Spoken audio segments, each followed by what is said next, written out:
shy of 60,000 yards for his career. Dan Marino will be tested right off the bat because the Miami Dolphins have won the toss and they have elected to receive. The bad news, Phil, is, as you just mentioned a moment ago, he's throwing into the wind.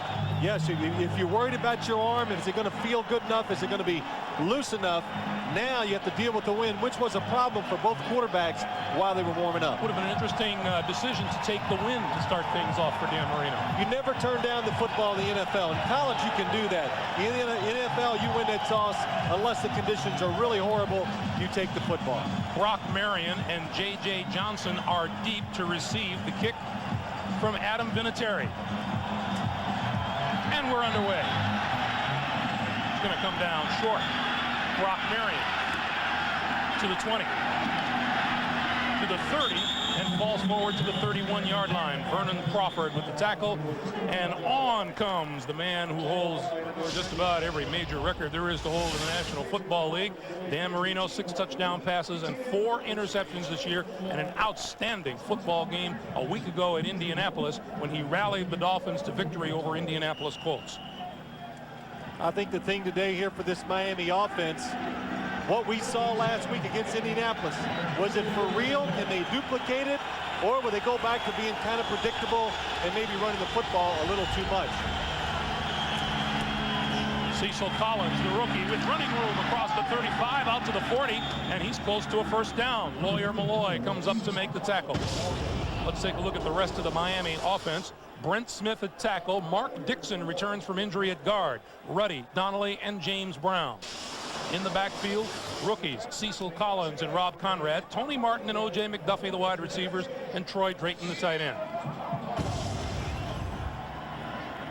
Head coach Jimmy Johnson. Well, there's a good example. You know it's breezy on the field. Jimmy's hair's moving.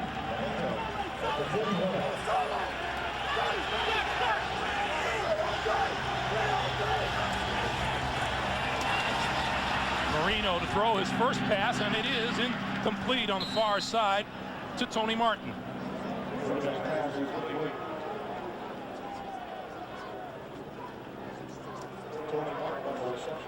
And with that toss, an 8-yard pass, Dan Marino goes over 60,000 yards for his career. That's obscene.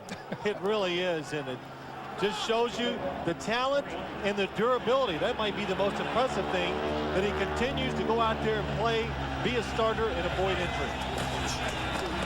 Conrad straight ahead.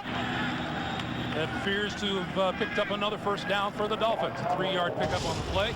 Check the New England defense. Brandon Mitchell, Chad Eaton, Henry Thomas, Willie McGinnis along the front line. Patriots only have 4 healthy linebackers active today. Chris Slade, Katzenmoyer, the rookie, and Marty Moore are the starters. Ty Law and Steve Israel on the corners. Chris Carter, Lawyer Malloy are the safeties.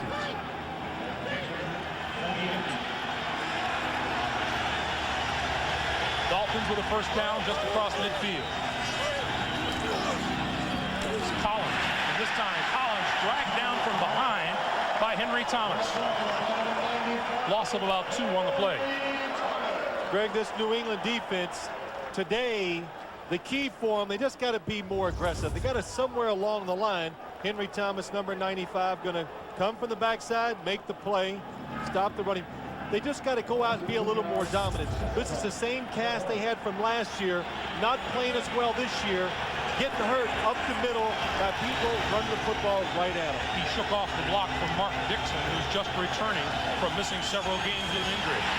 Marino throws this side. It is deflected, picked off by the Patriots. Katzenmoyer, the rookie, down the sideline for a touchdown.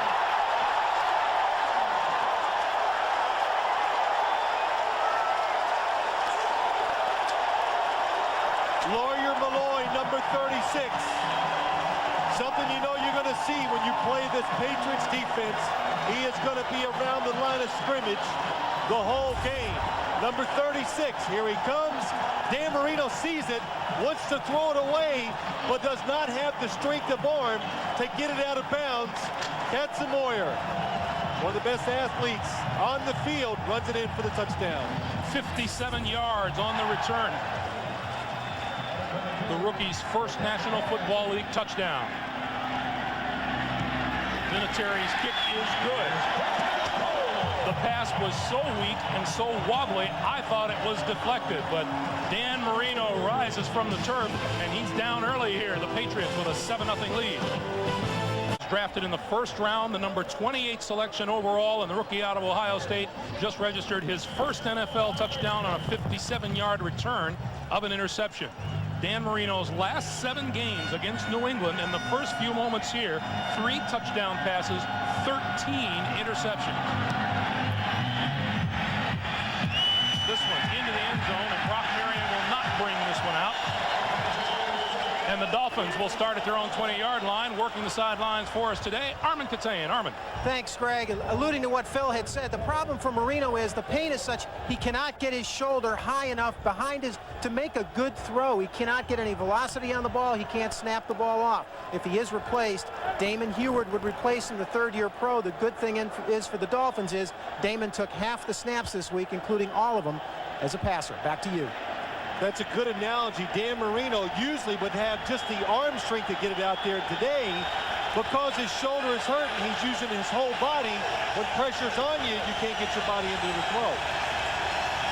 First down from the 20. Straight ahead for about a yard. Well, a couple things. You can hear the crowd is into it now. The defense, they smell the bleeding from the wounded animal. They're getting after it. And Jimmy Johnson, what has upset him about this football team and the offense, when they turn it over, they just don't like turn it over. They give it up for touchdowns for the other team, and that's almost impossible to overcome in the NFL, even though they're 3-1. They've done it a couple times. On 2nd and 8. Going to keep it on the ground. Collins breaks 1 tackle, but not the second. And Katzenmoyer there for the stop after a 1-yard pickup. You know, you think it's a cliche, Greg, when you hear the emotions change and all these things. But when you're here in person and you watch it, the first couple plays, you didn't see this intensity from the New England Patriots on the first couple runs by the Dolphins or the first couple passes. And Pete Carroll, that's one of the things he said about his football team. We seem to always play to the tempo that the other team presents to us. We don't go out and dictate. Marino going to back up and throw out of the shotgun. 3rd and 6. Throws to the far side, and that one is underthrown and incomplete, intended for Oronde Gadsden. Well, the blitz picked up that time by the Miami Dolphins, but again, just physically very, very tough for surrounding elements. When you're hurt, you concentrate strictly on the physical well-being of your body and not what you're trying to do. Kevin Falk from the 37. 45, midfield, across midfield to about the 47-yard line. And Drew Bledsoe and the New England Patriots will have terrific field position when we come back to Foxborough after this. Here in New England and down on the field, the Miami Dolphins are changing quarterbacks. He came to the side. Jimmy Johnson said that he's pretty much seen enough, and you kind of know in his heart Dan Marino probably knows it too. Yeah, I think so. I think he's resigned to the fact physically it's just not going to work for him today. Drew Bledsoe throws. Man out of the backfield is Terry Allen. Allen across the 40, inside the 40-yard line and close to another first down. Let's take a look at the New England offensive line. From tackle to tackle, Bruce Armstrong, Heath Irwin, the rookie Damian Woody, Todd Rucci, and Zephyrus Moss. In the backfield with Bledsoe, Terry Allen, and Tony Carter. Sean Jefferson and Terry Glenn, the wide receivers. Ben Coates is the tight end. Bledsoe is without wide receiver Troy Brown today. He has a high left ankle sprain. On first down, Bledsoe to throw again. Has time, incomplete. His pass intended for his tight end, Ben Coates. Zach Thomas was there, and let's take a look at the Miami defense. Owens, Bowens, Gardner, and Taylor across the front line. Zach Thomas in the middle between Derek Rogers and Robert Jones. In the secondary, Patrick Surtain starts at the corner for Terrell Buckley. Madison, Marion, and Calvin Jackson round out the Miami defensive backfield.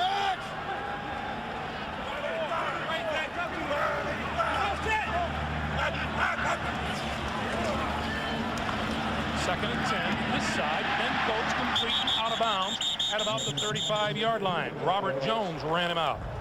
Well, if you're a Patriot fan or a fan just follows the league, You've seen right away what the New England Patriots are. This is a passing football team. They're going to win or lose depending on how they throw the football on offense. The running game is just try to keep the defense honest. Stick it in there every once in a while so you can't just tee off on Drew Bledsoe every time. Pretty interesting that Ben Coates has been a topic of conversation around here this week. He had 1 reception the last 2 weeks, and Bledsoe has thrown to him twice already today. Yeah, tightly covered the first time, though. Zach Thomas took him out of the pass play, that time for a short gain out in the flat. From the shotgun, Bledsoe with all kinds of time, and now he's going to run it up the middle, and he's dragged down. Lorenzo Bromell made the stop and a 2-yard loss. But what makes this play, the Miami secondary playing a little different. We saw it last week against the Colts and more this week. Back in there playing coverage, and they make Drew Bledsoe just hold the ball forever. Then finally, he decides to run. Watch Terry Glenn, number 88, going up the field. Got a guy on the outside. You can't. There come guy on the inside. They are going to make the Patriots throw it somewhere else besides the number 88. Lee Johnson almost straight up in the air. Bounces inside the 20 and then bounces back towards the New England Patriots. Not the result he wanted. Damon Heward, number 11, gets set to take the reins of the Miami offense when we come back. Damon Heward, first down from the 20-yard line. And whistle blows, and this play will not count.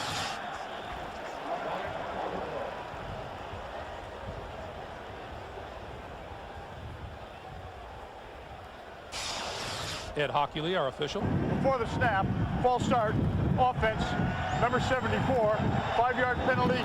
It's still first down. That's left tackle Brent Smith. Let's check in with Armin Katayan. Armin. Thanks, Greg. The late word on Marino is, just as we suspected, the spasms in his shoulder will not allow him to get the velocity he needed. I'll tell you, though, what kind of teammate he is. As soon as he realized he wasn't coming in, he switched immediately from player to coach, helping Heward on the sidelines. Back to you. All right, Armin. First and 15 for Heward. Cecil Collins. Straight up the middle for about 2. Do the New England Patriots do anything differently on defense now with Damon Heward, the quarterback, instead of Dan Marino? No, they won't. Steve Sidwell, the defensive coordinator. Listen, they blitz everybody. They were going to blitz Dan Marino hard. So I think, if anything, it might be harder to blitz Damon Heward. One, he looks like he's pretty good at moving around. He has a big arm, can throw it down the field, and look, he's been taking snaps in practice. They prepared all week for the blitz by New England. He should be ready for it.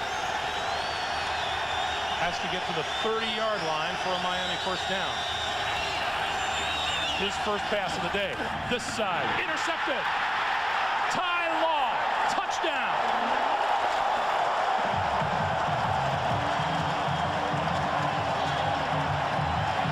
Boy, what a job by Ty Law. He has been struggling this year.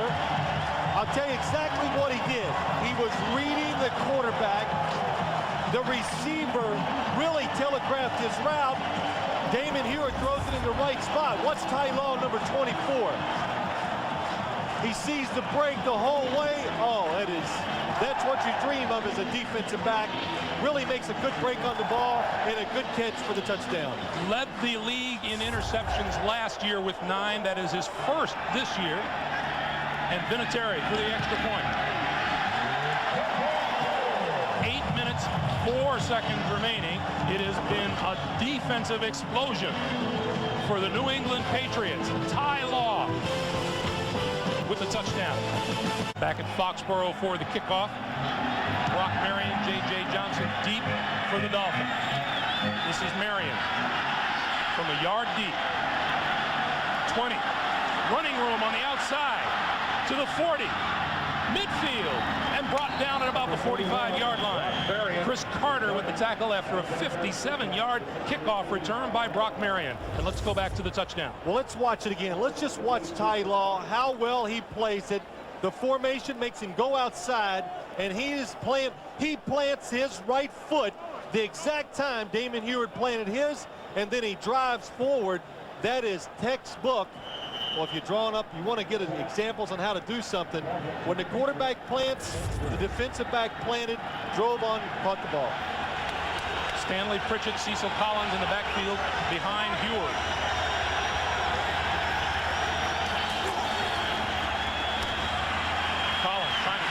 side, dragged down. Number 53, Chris Slade, made the defensive stop for a loss of 3. Well, Cecil Collins told us last week, he said to us, we were talking to him before the Indianapolis game, and he goes, man, is it hard to get outside the NFL, and this is the big reason why. It looked like he might be able to get around Chris Slade, but hey, these linebackers, they can run, and they got the strength to bring down these big running backs with one hand. Second and 13 for the Dolphins. Collins to the left side. Not much there. The last time the New England Patriots returned 2 interceptions for touchdowns in one game was in November of 1997. Jimmy Hitchcock returned one 100 yards. Larry Wiggum returned one 60 yards. It was against the Miami Dolphins. Well, this quarterback, Damon Heward, so little experience in the National Football League. The first pass he throws in the game is run back for a touchdown. He's looking for a confidence builder.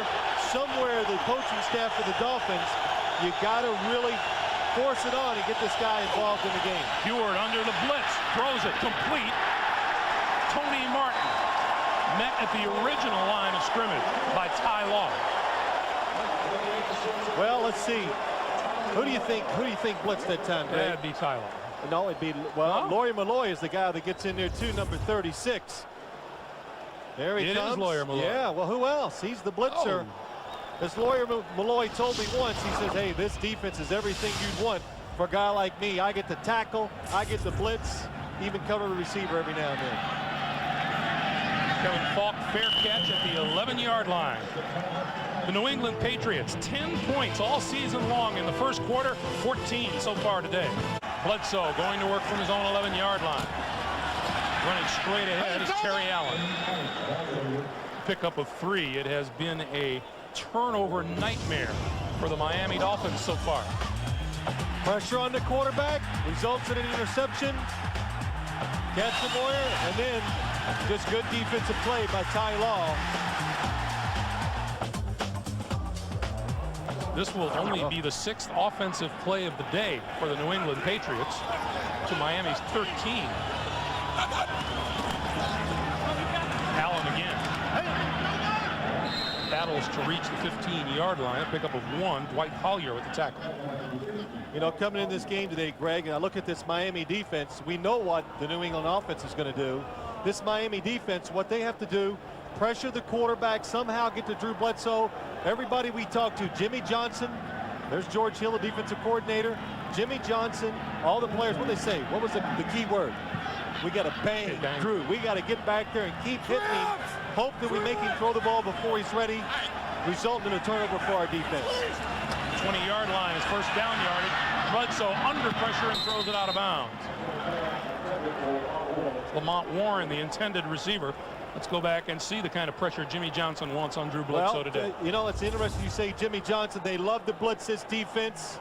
Ernie Zampese, he's the offensive coordinator for the Patriots. I said, what about this defense? He says they're fast, they're arrogant, they're cocky. He goes, you know what? They're just like Jimmy Johnson, their head coach. And that's well said, Ernie. That's what they are. I think this year the Miami Dolphins are blitzing and getting after the quarterback more than I've ever seen a Jimmy Johnson team do it. Lee Johnson's kick. Taken by Nate Jacquet. Midfield. 40. 30. Still on his feet inside the 20-yard line. Well, the one thing that Pete Carroll worried about today is he has a lot of key players out on special teams. His 4 best special teams players are out. Nate Jacquet, picked up a couple weeks ago by the Dolphins. And when you lose your 4 top special teams players, look what happens. It hurts your coverage. He mentioned Troy Brown in particular, out with the high left ankle sprain.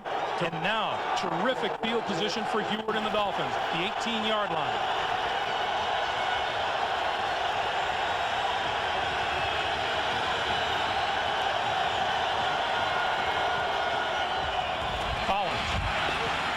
Across the 15 to the 13 and a pickup of 5 on the play.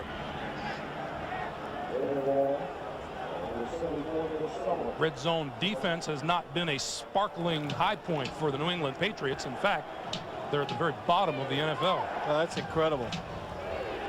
Well, I can't tell you all the reasons why. Taking chances, blitzing, that results in touchdowns sometimes when you're down inside, but mainly it tells me some teams are lining up and running the football right at them and having success. 2nd and 5. Collins again. Has a hole. First down to the 5, to the 3-yard line. It'll be 1st and goal for Miami.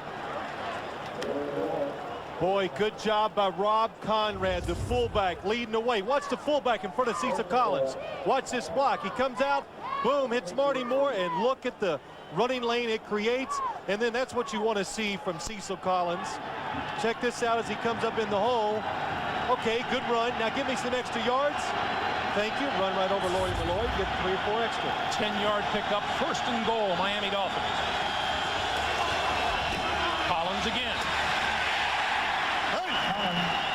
This time, Willie McGinnis was there to meet him. Timmy Brown, the offensive coordinator. Now listen, last week, 4 times, the first 4 times the Miami Dolphins were inside the 10-yard line, the Indianapolis Colts, they came away with 3 field goals. So this week, they said we got some new formations, some different plays, and we're going to have better success once we get inside the 10. 5 times in all inside that red zone. 16 plays, a -5 yards a week ago. Here's one of the formations. Split the tight end out. 3 wide receivers. Heward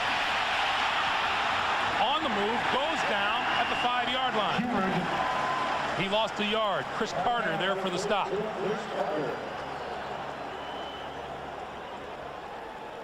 You know, that's where it's hard for a quarterback just coming in, not having the experience, and really not up to tempo with the game yet.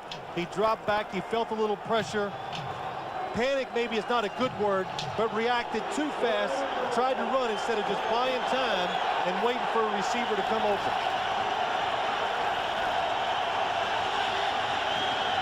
Change the formation to the right this time. Quick pass, caught, short of the goal line is Oronde Gadsden. And that will bring Lindo Mare is halfway onto the field, and now he will come on. Jimmy Johnson will go for the field goal.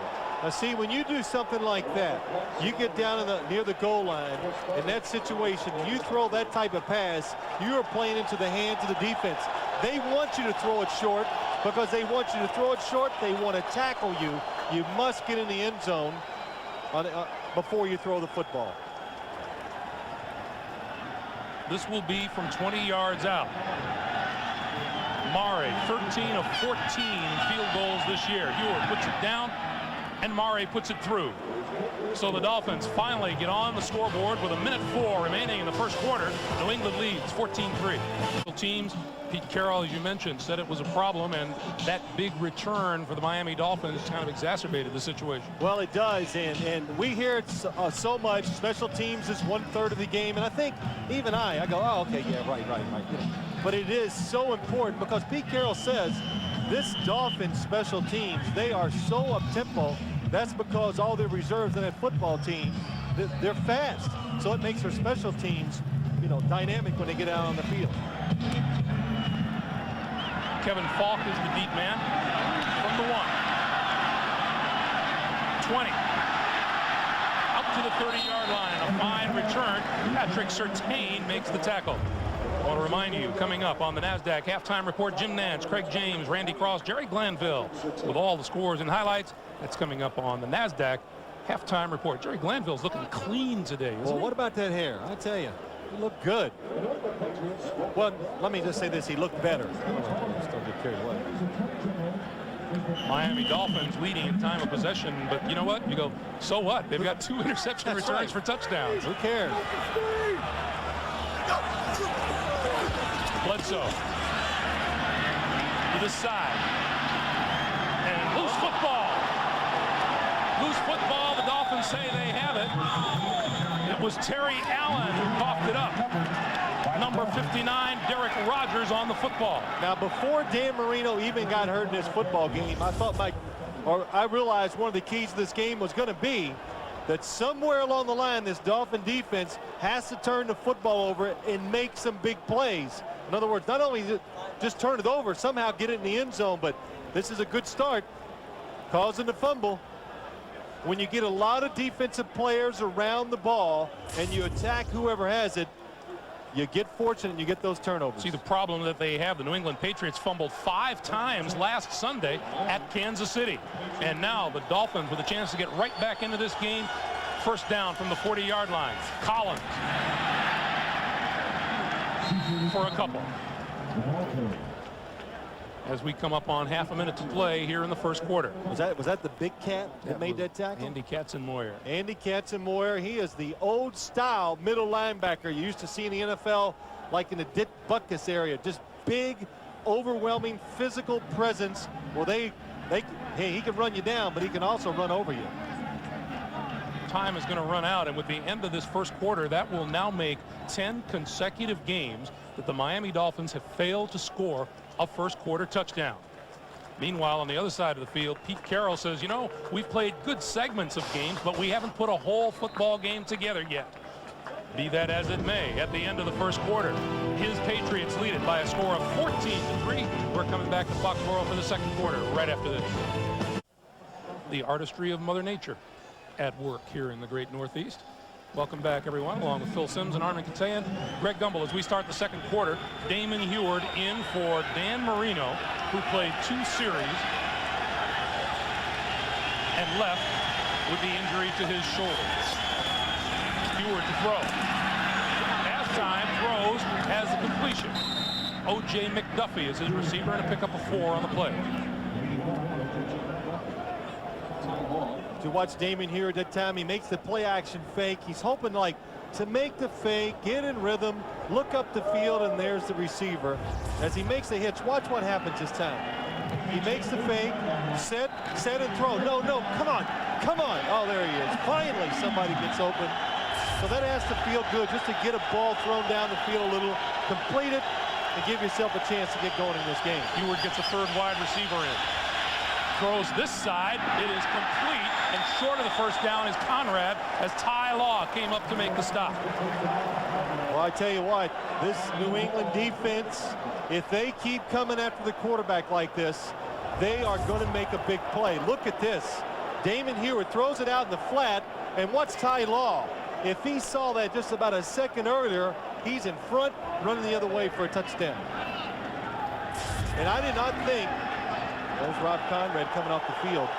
Last week, I thought the Miami Dolphins, even though they made a lot of big plays against Indianapolis, they really struggled with the blitz. On 4th down, Damon Huard can't get the play, so he has to call timeout as the Dolphins try to go for it and get right back into this game. We'll be back. 4th and short yardage. Dan Marino looks on. Damon Huard has the call. Cecil Collins and Stanley Pritchett. It looks like a quarterback Now sneak. they go to 5 wide receivers. And it is a sneak. It appears he may have made it. I'll tell you the one thing I've noticed, twice Damon Huard has tried to change directions. Once when they were inside the 10, coming down, going in to score, you can see the sides coming up as he plants that foot to take off and go forward. It made him slip that time.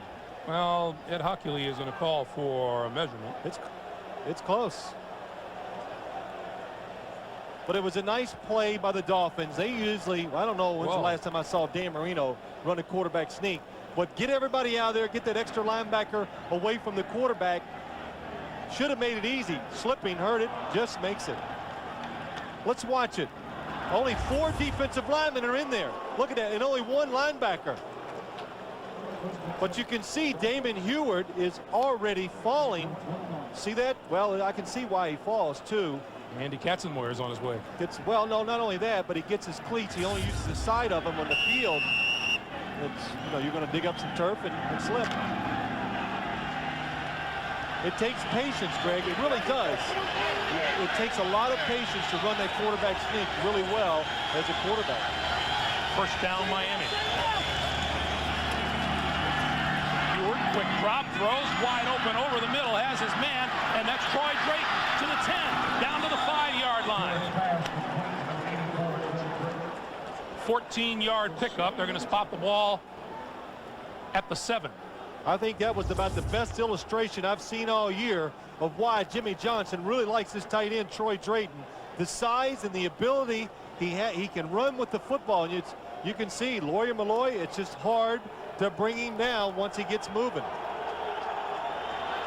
So first and goal now for the Miami Dolphins. Down 14-0. They've come roaring back. Whistle blows. The play won't count. The handoff goes to Collins.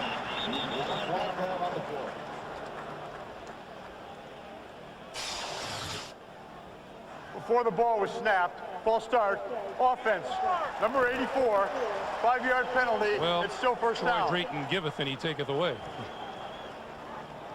I'll tell you, that is a big penalty to go from the 6-yard line to the 11. Changes your strategy 100%. You can run it in there and be patient running the football. Watch Troy Drayton. You can see he just moves up just a little. Doesn't take much. Obviously. Yeah, obviously. So now first and goal from the 11.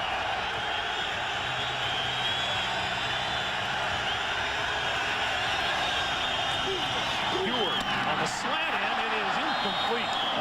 Intended for Tony Martin, and Ty Law was there to break it up. I'm telling you, when you as a quarterback, how many times, now you've done it once, when you look out there and you see Ty Law, what's Ty Law? He's reading the quarterback, he sees the route, and that is a good job by Tony Martin of getting in there and breaking that up. Ty Law is going for the interception as soon as he sees the quarterback and receiver break with that quick drop, reads it, and tries to go in for the interception. Heward, 5 out of 7 for 35 yards. Interception. Second and goal.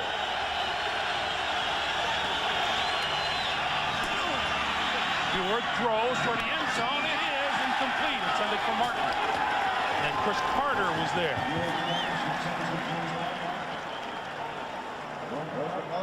Well, so far today, these New England defensive backs are really doing a good job seeing the ball when it's thrown and breaking on it. Good throw that time by Damon Heward. Doesn't appear to be anything small time about Damon Heward's arm, is it? No, plenty of arm. Greg, since we knew Dan Marino was not feeling well, we watched him warm up, which we did last week too. And you said the same thing. Wow, he's got a strong arm. He can get it down the field with ease. Third and goal.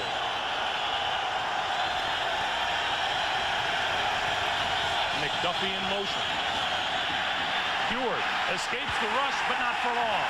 Down at the 16-yard line, Andy Katzenmoyer. And a loss of 4 on the play.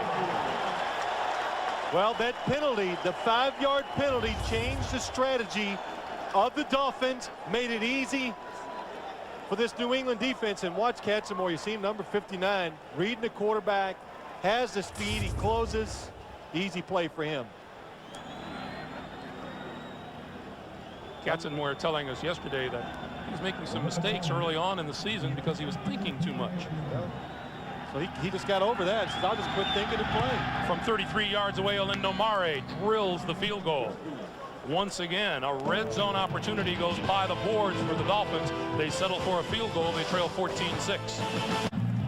Jimmy Johnson was asked this week if he's upset with any one particular thing. He says, yeah, I'm upset with anything that doesn't work.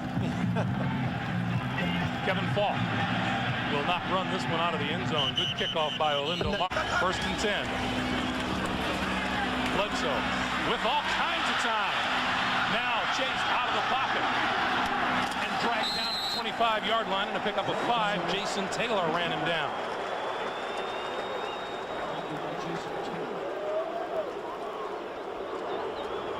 On offense, the New England Patriots haven't accomplished too much. It's the defense. It's put 14 points on the board. Well, a couple things here. I think New England, well, I know, I'm not thinking. Drew Bledsoe, he told us, I like our matchups of receivers against their defensive backs. We can go down the field. I kind of thought they could too, because Indianapolis last week did it, but the Miami defense made some nice adjustments, really covered the receivers well down the field today. Number 33, Kevin Falk, the rookie out of LSU.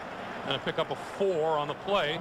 That'll leave New England at 3rd and 1. And the thing I've noticed about what Miami's defense is doing is you look at Kevin Falk, they are trying to take away the wide receivers. They're trying to force Drew Bledsoe to throw the football to Ben Coates, the tight end. They're single covering him with the linebacker and sending everybody else for those talented wide receivers. Allen and Tony Carter are in the backfield on 3rd and short yardage. Allen dragged down from behind. Terrific play by Zach Thomas. And that will force the Patriots to kick it away. You know, 5 years ago, you wouldn't even have to worry about a linebacker or a defensive player making this type of play as you run in these short yardage situations. But now, what's Zach Thomas? He's going to run basically behind the play. He waits to see an opening like a running back, runs through it. He's fast enough to still get there and make the tackle. O.J. McDuffie, Nate Jaquette, deep to receive the kick from Lee Johnson. Jaquette, 35, 40, midfield, all kinds of room. Penalty marker is down as he's dragged down at an inside the 15-yard line. You think special teams is not a big part of the game? We told you the players hurt for the Patriots. And every time this ball is put up in the air, it looks like there's about 3 extra Miami Dolphins on the field. This one will come back, but you're right. It's During a telling return, problem. Holding by the receiving team number 31. 10-yard penalty. Miami keeps the ball. 1st down. That penalty is on Brock Marion, and it costs them some terrific field position. But the Dolphins back on offense right after this. So Damon Heward starts 1st and 10. And they give this to Collins. Collins for a 2-yard pickup. Time for our first NFL Today report. Here's Jim Nantz in New York. Jim. All right, Greg, quite a story in New York with the Jets. They start Ray Lucas at quarterback. He has been sensational. His first NFL touchdown pass to Richie Anderson. Jets 13-0 over the Colts. And let's go back to Greg and Phil. You know, Ray Lucas, there's a guy who in his short NFL career has been a wide receiver, a defensive back, now starting at quarterback for Bill Parcells. Well, the one thing he will bring to the game for the Jets, he will bring some emotion and fire. 2nd and 8. Heward to throw. Out of the pocket, runs right back into the pressure, and down he goes. Greg Spires, Ty Law. Well, the one thing we're seeing from both teams so far today is these defenses, they're going to blitz. Ty Law coming from the bottom. They pick that up, but Greg Spires gets in there and makes Heward come out of the pocket, and thank you. But neither team, well, both teams are doing a terrible job against the blitz by the other team's defense. 3rd sack of the day. You see the kind of pressure he's been under as he tries to throw. 3rd and 21 from his own 31.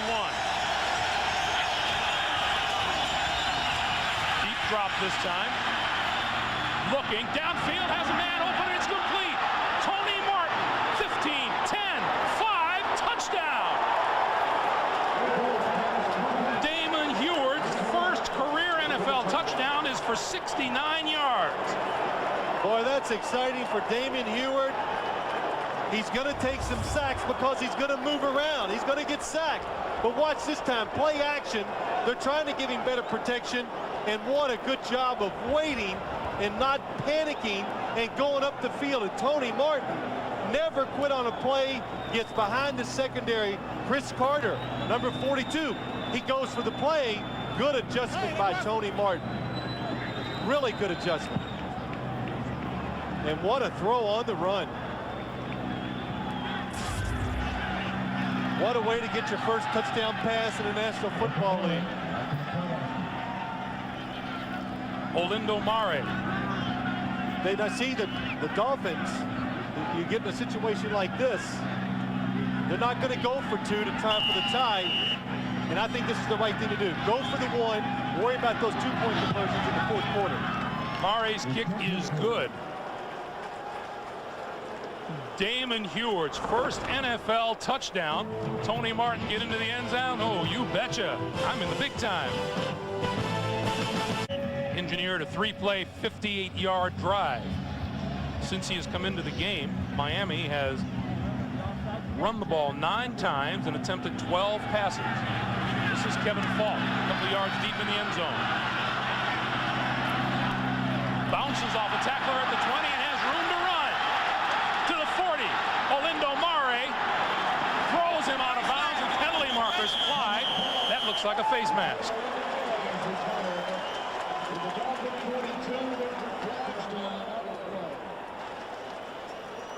We have an injured Miami Dolphin down to the 20-yard line, and that's Jerry Wilson.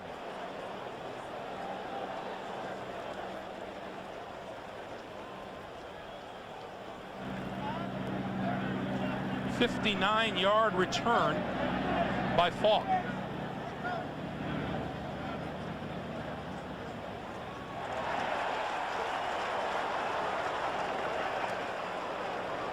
Okay, let's first watch the return. Personal foul, face mask by the kicking team, number 10.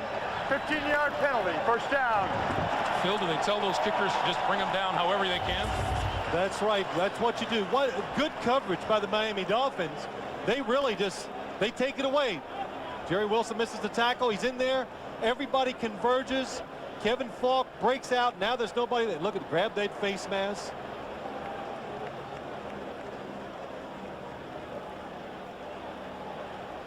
There you can see the hand coming in. Meanwhile, Jerry Wilson was the first man to hit Kevin Falk, and he is still down on the field. Looks like he might have caught a knee in the helmet. And Kevin Falk proves himself to be a pretty strong runner. Wilson is up.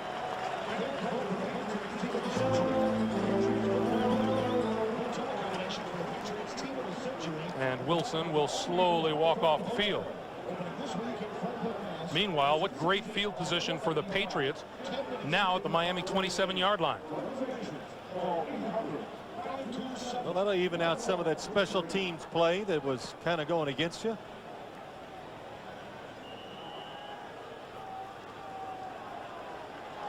So Bledsoe brings his offense to the line. They lead by 1, about 7.5 to play here in the first half. And Bledsoe to throw. Ben Coates. And stopped after a pickup of about 3 by Calvin Jackson.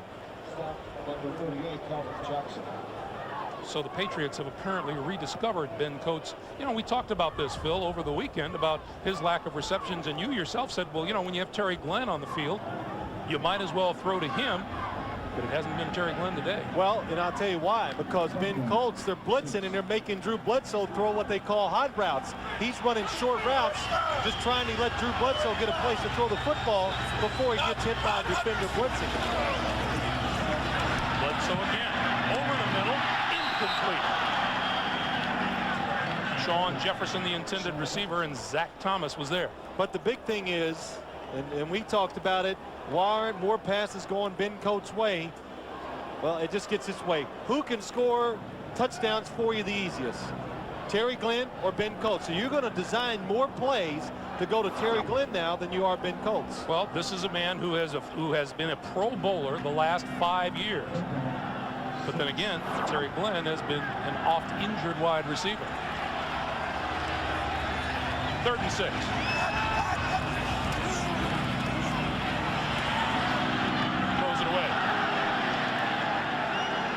And a penalty marker is down. Let's see if he gets flagged for throwing it away.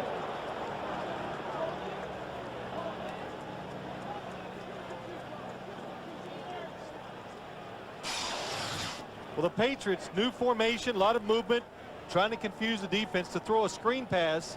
Good job by the interior part of the defense by the Miami Dolphins. And I'm not even going to speculate what went on down the sideline. 3 defensive backs, 3 wide receivers. Well, you know, Brock Marion is in there, but he's still upset about that call against him.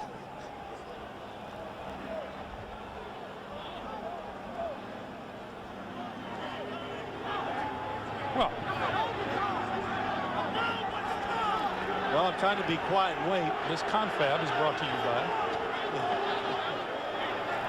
Well, you know, a lot of people get upset by this, but it doesn't upset me, because I'll tell you what, get it right.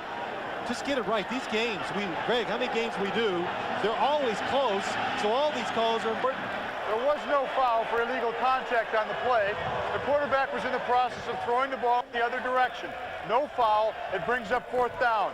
Excellent call. The ball was never meant to come outside. Quarterback never looked there. It didn't disrupt the play. Let it go. Well, in the other direction. The penalty marker is to the right of the screen, which is the way Bledsoe throws the ball. Watch it. You can see Drew Bledsoe trying to throw a screen inside to Lamont Warren, and Zach Thomas, boy, good job. Wasn't fooled for 1 second. Of course, Lamont Warren never hit him to even fake the fact that it could be blocking him or whatever, so it wasn't that hard for Zach Thomas to smell it out. Adam Vinatieri has missed his last 3 field goal attempts, including a potential game winner from 32 yards out at Kansas City last week. This one from 41 yards. And it's good. So the Patriots add to their lead. It is now 17-13 lead with 6:40 to play here in the first half. Short kick on the run. Marion to the 30 and tripped up at the 34-yard line. Somebody got there.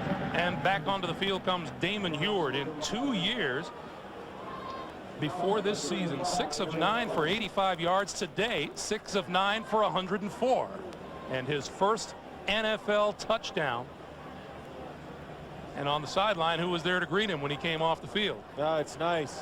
Big Dan coming over, and Dan Marino's thrown enough of those touchdown passes. He knows how special it is, and especially when you're throwing your first one in the National Football League. You remember your first one? Yes, you say that, I'm trying to think. Yes, I do. A badly thrown pass over the middle that my running back caught for a touchdown. Collins straight ahead for good yardage. Picked up about 8 on the play. Not badly thrown pass? Well, not to relive my experiences, but what happened is badly thrown. I want to hear about it. I'll tell you how it goes, though. I hadn't thrown a touchdown in the league. A running back came wide open over the middle, and I knew if I got it to him, it's a touchdown. And I really mean this. As I'm throwing the ball, I'm going, oh my gosh. Oh, I was, you know, it was such pressure, and I finally got it out of my hand. He caught it at his shoe tops and scored. 2nd and 2. Heward, quick drop, throws outside, has it complete, and the first down. O.J. McDuffie on the far side for a 5-yard pickup.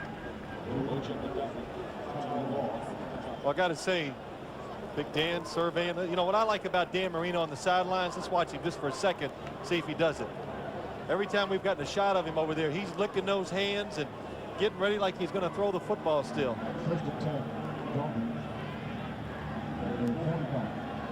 And you know what? He'll still complain about the play calls even though he's not playing. First down. Dolphins at their own 49. Pump fake. Goes deep and nobody there, and he overthrows everybody. And a penalty marker down in the backfield. Number 94, Greg Spires, putting an illegal lick on Heward. Probably a blow to the head. It didn't look like he hit him really late. I think it might be where he hit him. If you notice the last couple plays, the Dolphins, wait for the call. Personal foul, roughing the passer. Defense, number 94, contact to the head of the quarterback. 15 yards, first down. Let's watch. 94, Greg Spires, here he comes. Just gets his hands a little above the shoulder pads. That's pretty close, but anytime, well, now from behind you can see it better. You can see his head jerk and the helmet, the whole thing. Anytime a flag is thrown and it deals with the safety of the player, you just can't complain about. That's just the way it's going to be. Protect the football players on the field. You see the first down story as Collins travels for about 2. Now, Greg, you notice that last play before this one, Damon Heward trying to fake a little short throw and go deep. what they're trying to do now, the Dolphins, take advantage of the fact that they've already been burned by this New England defense reading the quarterback. So they thought, well, let's catch them looking again in the backfield, and we'll fake it and go deep on them. Well, New England, they're pretty smart. They didn't go for it. Miami Dolphins have the ball 3 times longer. And on the short end of the score, the pass straight to the 30 and out of bounds inside the 30-yard line to the 27. Pickup of 7. And we have a Dolphin on the field back at about the 43-yard line. And that's the rookie running back, Cecil Collins. Now, Cecil Collins has had some problems with a hip. For Heward and the Dolphins here on 3rd and 1.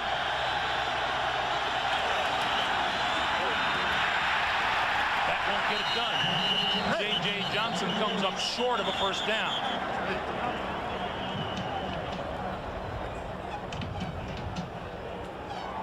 Well, another situation for Jimmy Johnson. The head coach doesn't call the offensive plays or the defensive plays, but you're in charge of game management. That means, okay, Kippy Brown, 4th down, go for it.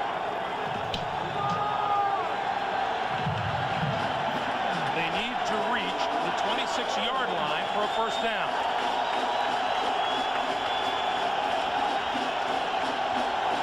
Five wide receivers. This time, Heward's going to throw it complete over the middle. First down for Miami. Tony Martin with a catch, good for 6 yards. Good job by the Miami Dolphins. You had to think that, look, they're not going to go for that quarterback sneak thing again. They put everybody inside, so that means now Steve Israel has nobody inside to help him. And Damon Heward, you got to get rid of it. He does, takes the hit. It's worth it. First down. First down at the 22-yard line. Clock continues to move. 2:45 to play here in the first half.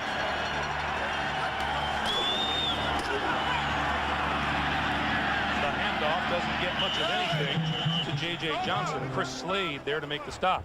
You know, looking at Damon Heward, when you say the quarterback Heward, you have to really distinguish who you're talking about. Oh, that's right. Damon Heward's brother Brock was a 3rd-round draft pick this year by the Seattle Seahawks. And youngest brother Luke is a sophomore quarterback at North Carolina. Made his first start, I think he made his first start for North Carolina yesterday. I didn't get the statistics to know how he did, but. And every one of them coached by Dad in high school. And he threw it. Dad let him throw it in high school, which is cool. Collins and Pritchett in the backfield coming up on 2-minute warning, and Heward will not get the play off. 2 minutes to play here in the first half. When we come back, the Dolphins trying to get to the end zone and grab the lead. 2nd and 12 for the Dolphins. Heward, quick drop, throws, incomplete. O.J. McDuffie is intended receiver. Like maybe Damon Heward was thinking back to that quick out that he threw that was picked off and returned by Ty Law in the first quarter. Well, that was ugly right from the start. And if you're going to throw it away, throw it out of bounds. New England Patriots. Boy, you wonder where those Patriots would be without those 2 interception returns for touchdowns.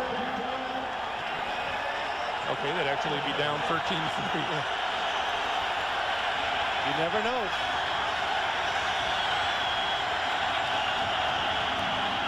Heward down.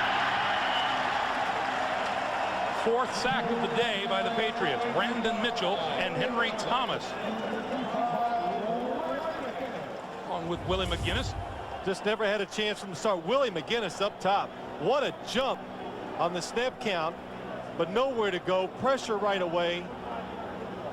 That's really just a good job of the quarterback. Sensing that, you don't even have time to stand up and throw the football away.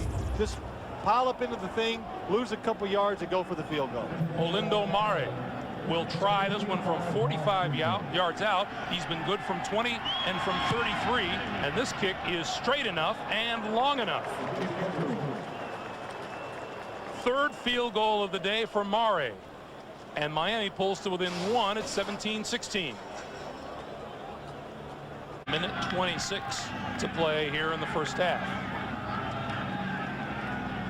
Dolphins have scored on their last 4 drives now, and Olindo Mare, who has 3 consecutive games with 4 field goals, no kicker, has ever kicked 4 field goals in 4 straight games.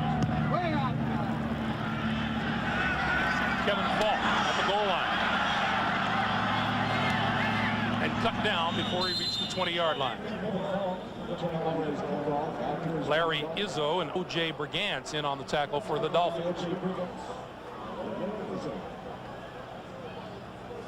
So Bledsoe comes on the field with just under 1.5 minutes to work with. And you see his numbers on the day. That's hard to believe, even though this Miami Dolphins defense, hey, it's good. It's not that good. Where Drew Bledsoe and the talent he has around him, you just got to hope you just don't get destroyed when you play him. I almost think it's impossible to stop him completely. Bledsoe for his own 19 with 3 timeouts. Throws far side, complete out of bounds to Tony Simmons. That's an 8-yard pickup. This might be a good chance, going to no huddle, hurrying things up, settling the Dolphin defense down. A good chance for this New England offense to get in rhythm and get things going before half. Bledsoe going to go deep and incomplete. That was Simmons again. Bledsoe threw it to the outside. Simmons was looking to the inside. What you notice too, just the first 2 plays I did, is that fact that no pressure on the quarterback. No pressure, plenty of time to throw it. Seems like the first time all day where he's had a chance to look down the field without getting blitzed or hurried and throw the football. Well, New England has 17 points on the board. They've registered 45 total yards here in the first half.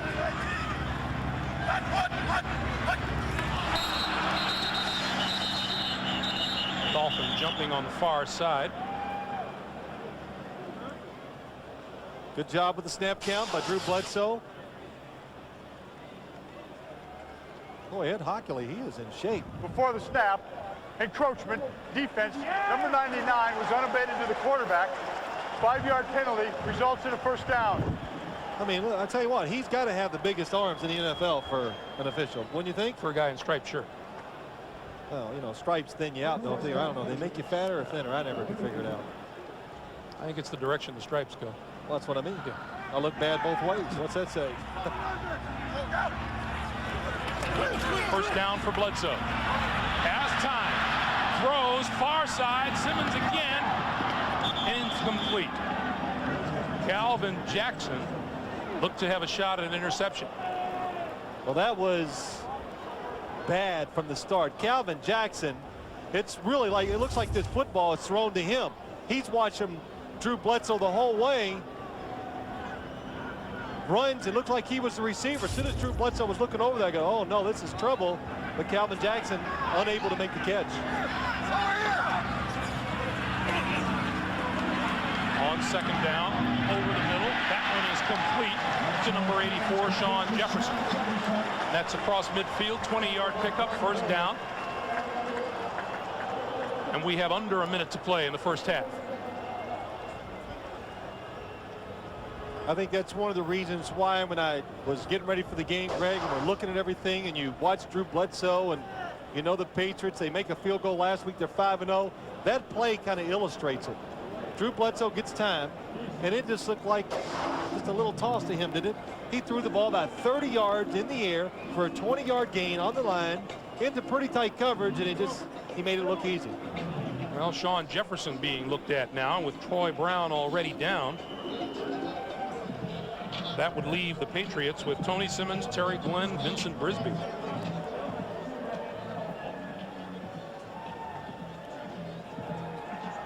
Looking at his left knee. Let's see what happens coming over the middle. I would bet they probably collided. Legs. I can't tell. Brock Marion on the tackle.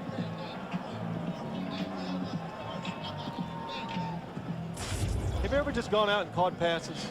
Yes. You know, you run around and all that. But all right, take that. Now then take the thought. You ever caught a ball from an NFL quarterback, how hard they throw it? Yes. Can you imagine running across the field? No. Yeah. I can't even get it out. It is. I knew it was coming. I know. There you go, across the middle. Now you got to catch this ball that's coming about 65 miles per hour, and you know they got this safety in there. Coming at about 95 miles an Whose hour. job is to hit you Hard. as hard as you can. Well, you can get conditioned to do just about anything, and that's what those wide receivers, they're conditioned to seeing it, and they just don't react to it. Vincent Brisby is in the game now. Bledsoe gonna go down. Lorenzo Bromell. Well, that's the problem with Drew Bledsoe, Ernie Zampese, Pete Carroll. They all said we'd like for him to get the ball out of his hands a little quicker, but every time they think we got to start preaching it, he holds on to it, fires one down the field, and makes a big play for us. 2nd and 19. Over the middle, complete, close to the 40-yard line. Number 82, Brisby. 13-yard pickup, and the Patriots now burn their second time out. And again, not a single reception here in the first half for Terry Glenn. In fact, he hasn't even thrown in Terry Glenn's direction today. Well, it's when you look out there and you can't see him because they have so many defenders on him, and you say, well, okay, I don't like my chances. It's a pretty simple game of math.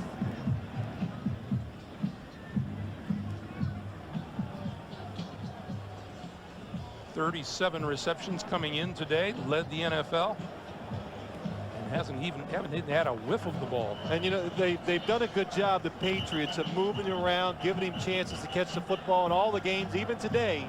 But what this tells you too is that it makes your team, and they're going to find out, the Dolphins, do you have somebody else that can beat us? Show us that you have somebody else on your team that can win this game for you besides Terry Glenn. We are reviewing the play on the field. And we now have a review of whether or not that was a catch or not. In the last 2 minutes, all plays. So that call came from upstairs. It wasn't a challenge by either coach, like Greg said, inside of 2 minutes.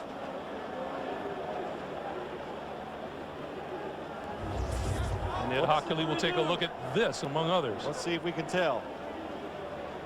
Hands under, hands under. Well, look good from there. It's got to be conclusive evidence now that he did not catch it. I'm going to vote for a catch, Phil. Oh, me too. I couldn't tell that it looked like his hands were underneath that football and around it at all times. Meanwhile, Ed Hockley looks like one of those old-time photographers. Oh. Let's take another look. You make the call.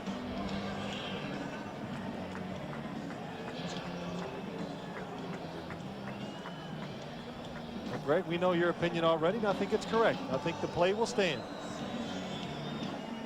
You agree with me? I'm going to write this down. Time and date. You are, huh? Well, yes, I agree. We have 39 seconds to play here in the first half. And Ed Hockley still taking a look. He has 90 seconds to make his judgment, and his time is just about up. Every time I watch an NFL game, though, everybody, when we see this look, everybody just go, oh, he's eating a hamburger, thinks, oh, you know, I'm not going to do it. I'm not going to do it. He's watching the new Bruce Willis movie under there. Is he? Is it good? Here he comes across the field. Another look at it. Just hard to see anything but a catch.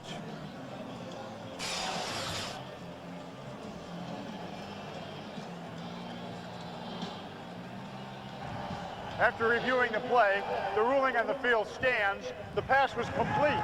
Brings up 3rd down. Meets with approval with the New England fans. Good job. And you know what I like too? A good job explaining it to us.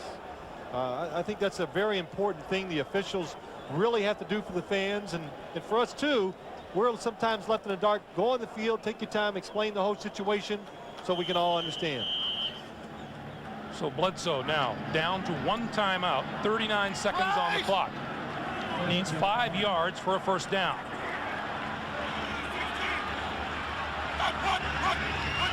Here comes the blitz. Throws this side. Jefferson complete and out of bounds. Inside the 30. That's a first down. And used 4 seconds off the clock. I think the New England Patriots have found something out. You kind of can see why when it gets hectic and you got to stop this offense to win a game, it's so hard to do. Because Drew Bledsoe, with his arm and size and everything in that pocket, Throws it over the middle. It is. Fight for the ball. Who comes down with it? Nobody. Incomplete. Patrick Surtain went up with Terry Glenn, and it fell incomplete in the end zone. Terry Glenn, Patrick Surtain going down the field. Good coverage. What a play by Terry Glenn. You're a quarterback. That might be one of the reasons why he's caught so many passes this year. Drew Bledsoe says, well, if it's close, I'll throw it. My receiver is going to protect my throw. And that time, it's a sure interception. He goes over the top. And look at that. He's got it. Both players come down with the ball, and then neither establishes possession in the end zone. 2nd and 10. Bledsoe steps up, throws down the sideline, has a man, touchdown. Tony Simmons.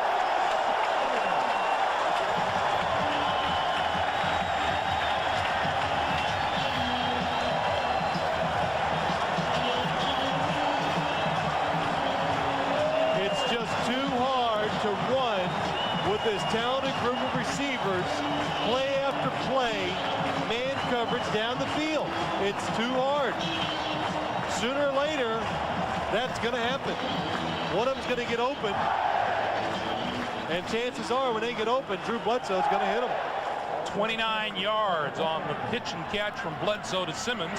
Vinatieri for the extra point try, and it's good. 24-16 New England. First off, the big thing is just how long Drew Bledsoe stays in the pocket, and a good job outside. Tony Simmons looked like he was going to give up on the play, and then at the last second he sees Drew Bledsoe and he takes off again, catches the defensive back off guard. Bledsoe says, yaha. And Tony Simmons gets the welcome reception. いやーこれは見事ですね。見事でした。いやそれとね、やっぱりあそこで最初の Vinatieri kicks to Marion and Johnson, and this isn't going to count. Ed Hockley blowing his whistle. Delay of the game by the kicking team. 5-yard penalty, free kick. Man, Pete Carroll,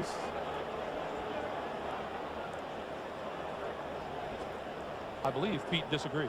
well, just like an offensive play, once they blow that whistle, you have so long to kick that football off, and apparently New England took a little too long. You know, there's one you rarely see. Yeah. I can't remember the last time I saw that. I've seen it a couple times.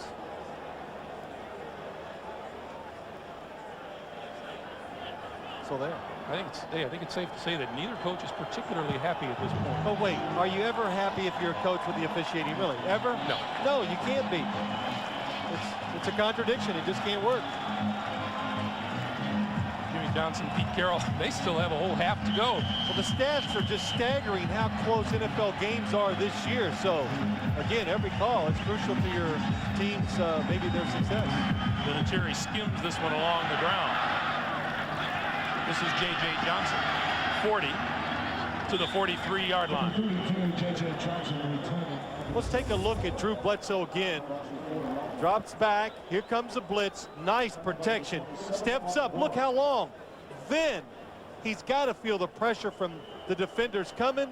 Trace Armstrong's almost there. Look outside. You see the hand fighting? Tony Simmons, that was a good job of getting that last grip and pull and separating yourself from the defender. And Lamont Warren is down on the field. This has been a game which has seen several players down and limping off.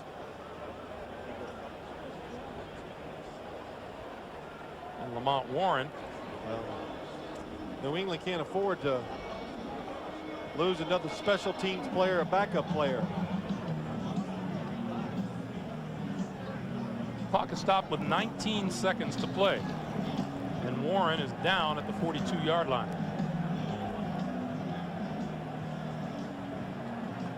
And he will walk off the field under his own power.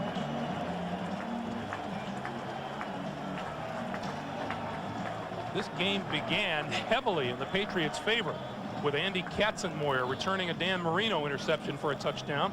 Then when Damon Heward replaced the injured Marino, Ty Law picked one off and returned it. Patriots were up 14-0. Since then, the Dolphins and the Patriots have been resilient, New England holding a 24-16 lead.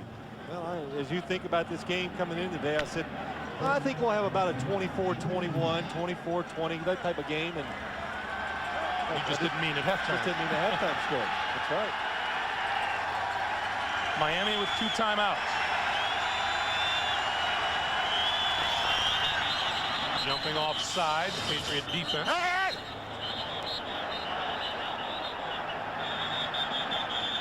55 is Willie McGinnis.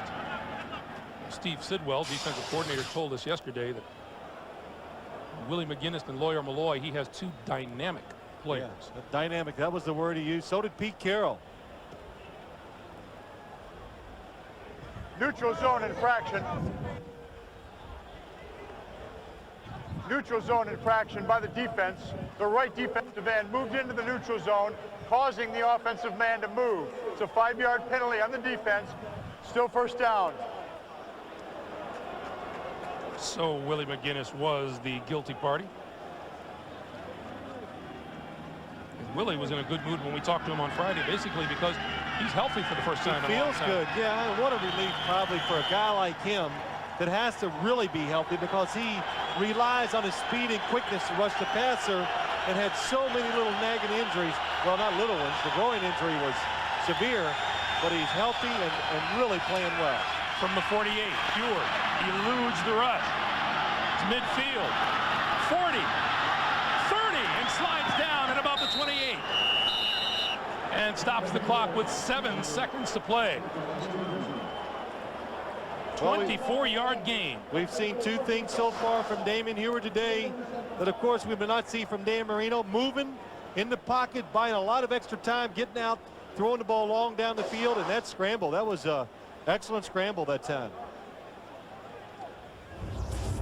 He even said, we asked him last night, I said, tell me about your strengths and weaknesses. He says, well, I'm classic drop back. You know, I'm not very, well, I'm moving around a little, but I'm not very swift, all these things. But good job, good sense of knowing where he's at, and most importantly, get down before you get, well, before you take that big hit.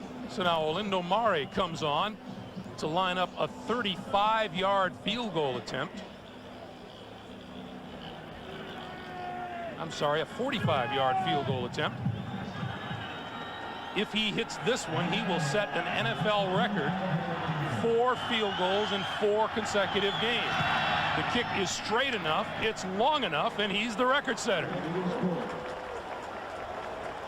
2 seconds remaining here in the first half, and Miami pulls to within 24-19. You know, this game, we looked at each other when we said, this is the fastest game that we've done all year, but wrong again. But pretty exciting. It really sets up for the second half. Well, there's a lot of scenarios you can look at in the second half. New England's offense, how they moved it. What will their strategy be in the second half after that 2-minute drive with a hurry-up offense?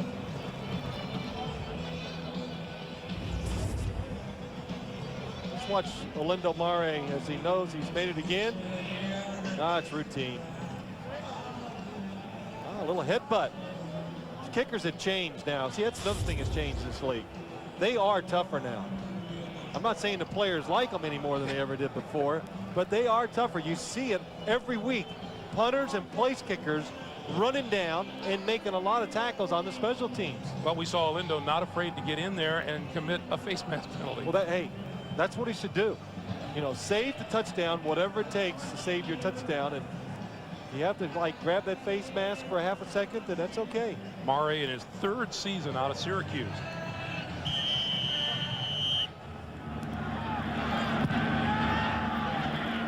And short kick picked up at the 30-yard line and down there, and that will end the first half.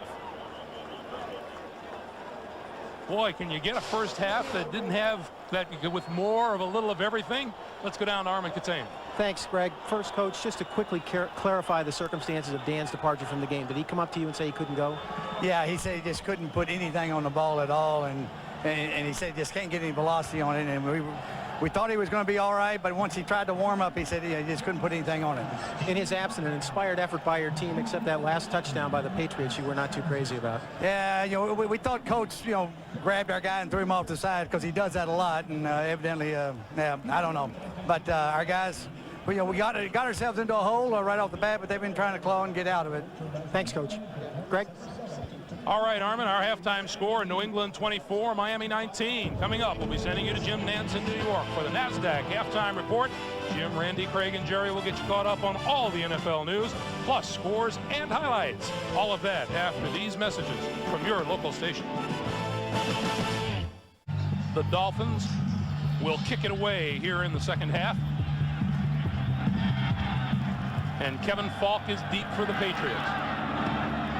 On the run at the 15-yard line and up to about the 25. And the ball was blown dead before it came free. Take a look at the halftime statistics. Boy, has there ever been a better situation to prove to you that time of possession doesn't always mean anything in a football game? Well, it doesn't mean the score. It doesn't dictate. But the one thing it does tell me, though, Greg, the Dolphins just got the ball. They sustained some drives, and New England wasn't able to come in, run the football with, well, they did nothing running the football, 14 yards, and which we knew coming in, they're going to win throwing the football, but you'd like the running game to at least take some pressure off Drew Bledsoe.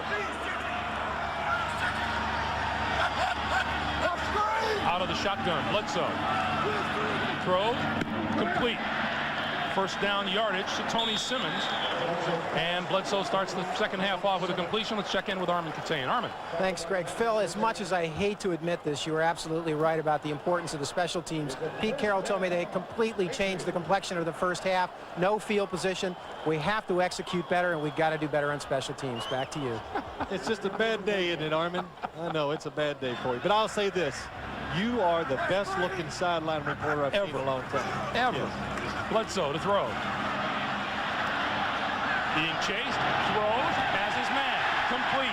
Inside the 45-yard line to Lamont Warren. We saw in the first half New England having that 2-minute drive at the end of the first half, and I thought, well, they come back out in the second half. It looks so good. They've come out in the hurry-up offense. Lamont Warren, you see him going up the sideline, number 27. Good adjustment when the quarterback moves, big gain, because he's watching the quarterback what he's doing. Counting the end of the first half, that's 12 straight passing plays for the Patriots, and now that's 13 in a row incomplete intended for Coates. Most teams in the National Football League, if they came out here and did this and went to a hurry-up offense, I'd go, oh, man, this is just give up. This is terrible. You can't win this way. The New England Patriots, they can. They're one of the few teams, I think, even if they don't get a running game going all year, they're still good enough and make enough plays where they can win, go in the playoffs, and be successful. Hey, a running play. Lamont Warren breaking free inside the 25 to the 24-yard line. That's what you do. The running play all of a sudden becomes like, oh, no, it's a running play. It's a changeup. It's more than a changeup. It's just a big surprise to the defense. And the Patriots can line up all year long, and they can't find holes and running lanes for their running back like this. Sam Madison with the tackle. First down. Bledsoe over the middle, complete. And that's Lamont Warren for a 3-yard pickup. Now, what you would do, Greg, if you ever decided like this was going to be your offense, you were going to run this as your main offense, the no huddle, moving around, you'd have to get very creative with formations and do a lot of different things. Because not only do you tire the defense out, but, you know, these wide receivers can only run so many times down the field, too.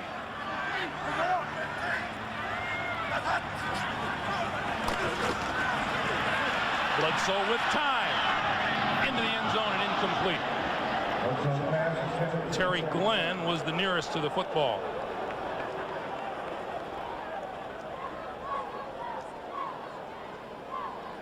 Jason Taylor, number 99, what he has to do on the outside, does a good job of just keeping working towards the quarterback.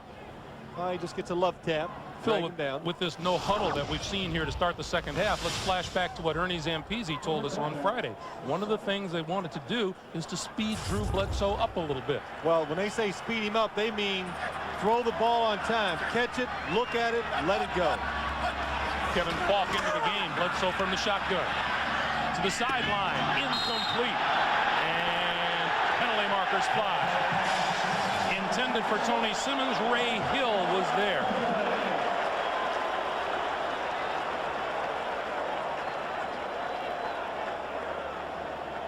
And we get another conference.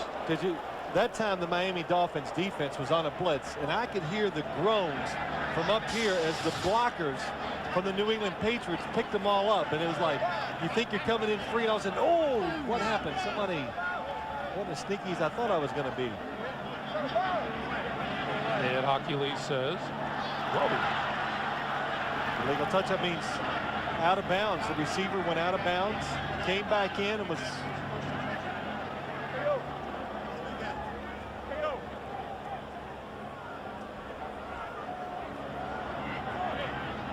Now he's going to talk to Zach Thomas. Well, he's actually going to listen to Jimmy Johnson. 5-yard penalty.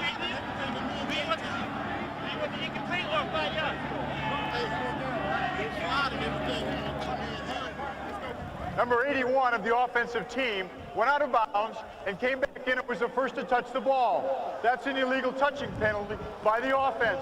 That penalty is declined, bringing up 4th down. There was not defensive pass interference on the play because the receiver was not an eligible receiver, having been out of bounds. Another good explanation from Ed Hockley. Really good stuff. So we had a little bit of everything, but since the receiver went out of bounds and he illegally touched the football, you can't have pass interference on an ineligible receiver. So Adam Vinatieri, who has been good from 41 yards out, now lines up from 40.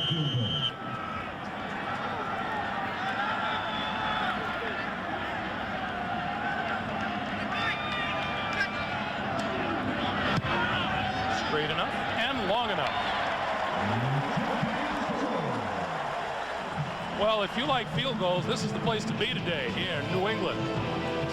27-19 Patriots. 31 of those 53 yards accounted for by Lamont Warren. Vinatieri's field goal has New England up 27-19. Brock Marion from the 2. 20, penalty marker flies. And out of bounds across the 40-yard line. This appears to be a block in the back.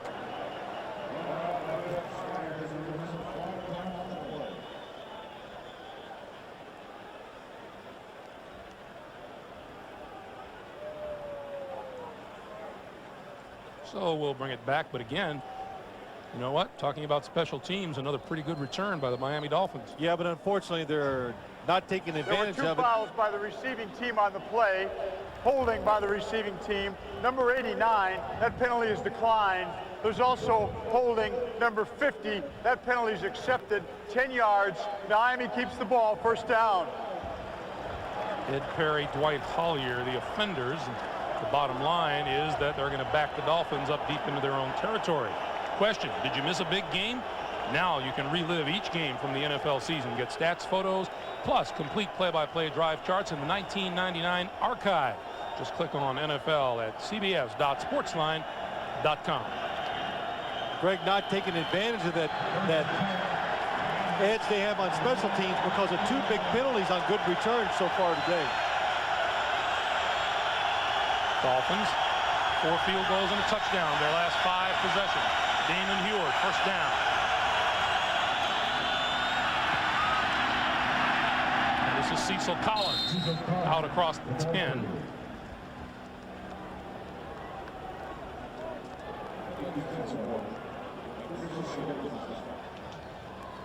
Cecil,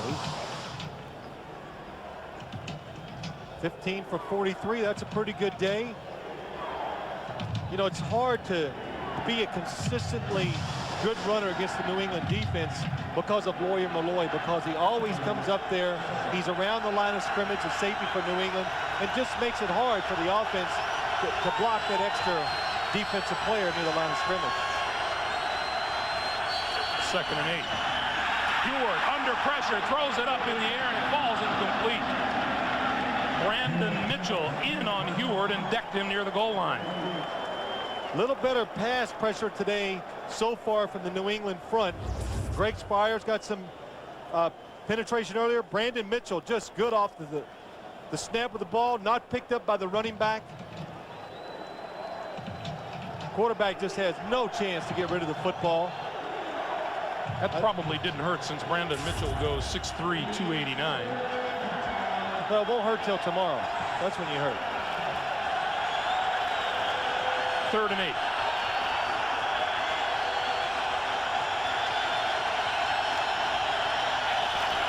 And that won't count. Delay of game penalty.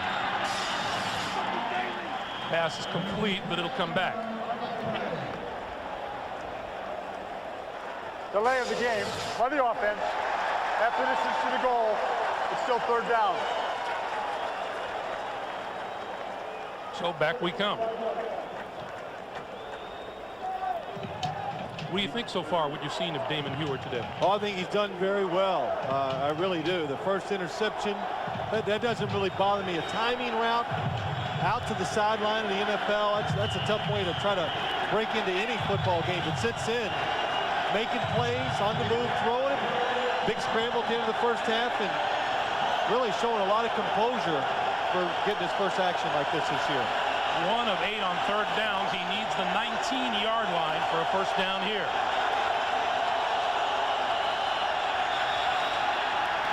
Out of his end zone, throws it incomplete.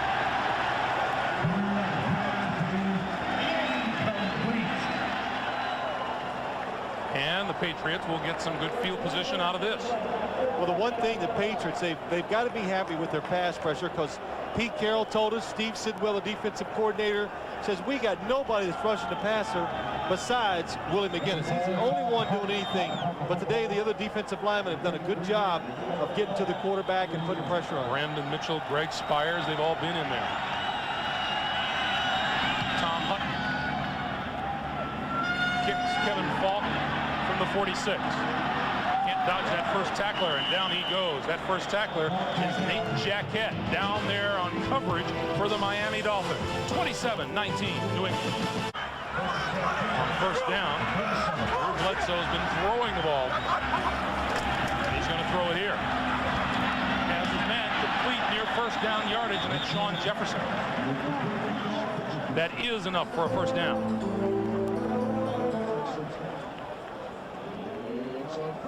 So Jefferson with another reception, and meanwhile, Terry Glenn. And they come in, the Patriots, now they bring in their hurry-up offense. So Miami does a good job, substituted their defensive players. Terry Glenn still looking for his first reception of the day. Quick pass. And scooting to the outside is Lamont Warren. That's a loss of 6 on the play. Somebody down on the field. Lorenzo Bromell, slow to get up.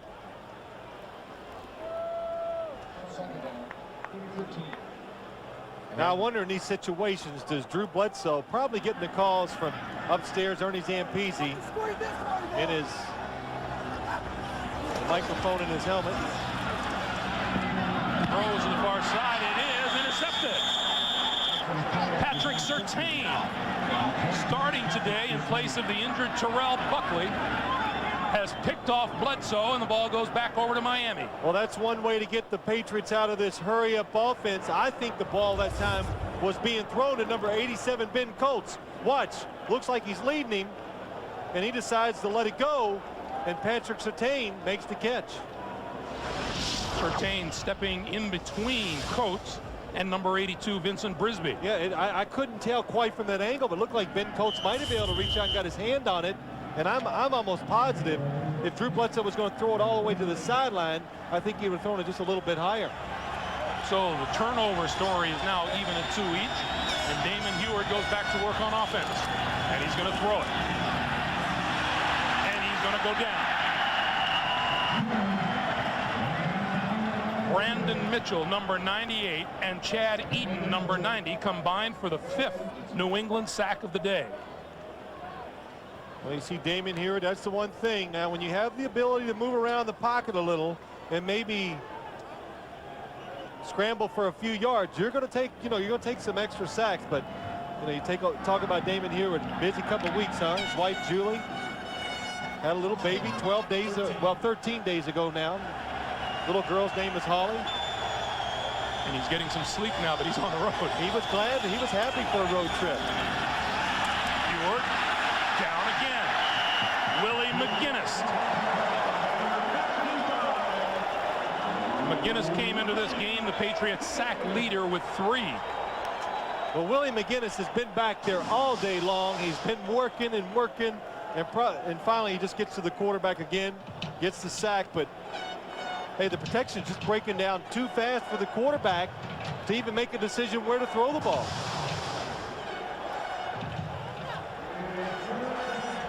So now Damon Ewart is like 3rd and forever.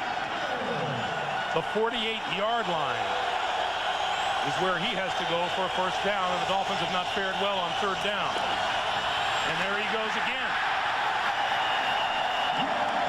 This time it's number 53, Chris Slade. Well, I said last week I didn't think the Dolphins, even though they made some big plays against the blitz, some of them they were just fortunate. They do not do a good job of picking them up.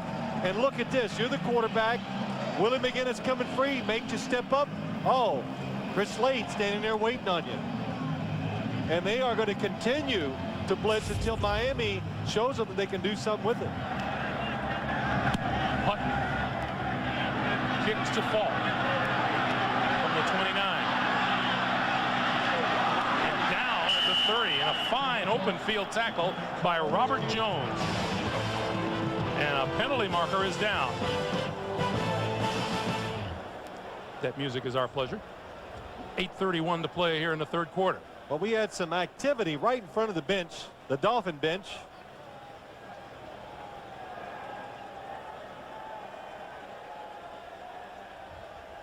Couldn't tell who it was on. It usually happens. Personal foul against the Dolphins. Well, that's the one thing. This Dolphin team, you're playing this offense, you really got to protect field position. After the play was over, personal foul, unnecessary roughness by the kicking team, number 88. 15-yard penalty. New England keeps the ball, first down. Number 88 is Nate Jaquette. And that'll cost Miami some yardage. 8:31 to play in the 3rd when we come back. Foxborough, everyone. New England's ball at their own 45-yard line. The Patriots lead 27-19. Miami comes into this game at 3-1. New England at 4-1, and was an upright away from being 5-0 last week against Kansas City. There you see Dan Marino on the right, who left the game after 2 series. Dan can't relate to taking all those sacks. He's like, I don't know. That's foreign territory. Dan Marino sacked just twice this season. Meanwhile, Terry Allen with room to run picks up 8 yards on the play, and we'll step aside for this update from Jim Nantz in New York. Jim. All right, Greg, could be a wild one in the 4th quarter at Orchard Park because Doug Flutie is warming up at last. He has found Eric Bowles for a touchdown, and the Bills are down 6 in the 4th quarter, 13 minutes to go. Let's go back to Greg and Phil. All right, Jim, thanks. We will see those Buffalo Bills next week in Seattle. Yeah, looking forward to it.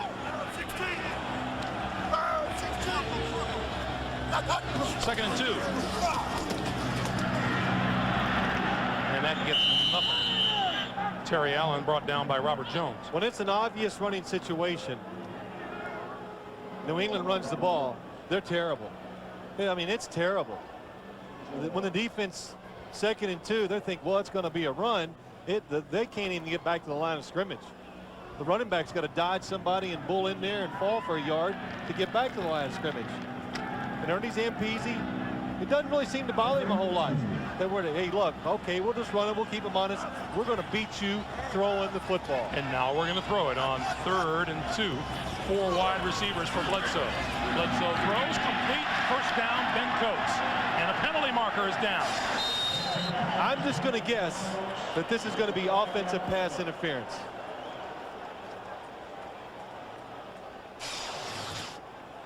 You are my hero. Well, no, it's Ben Coates, and he is really, I've said this before, he's like the Michael Irvin of tight ends. Pass interference, offense, number 87, 10-yard penalty, repeat third down.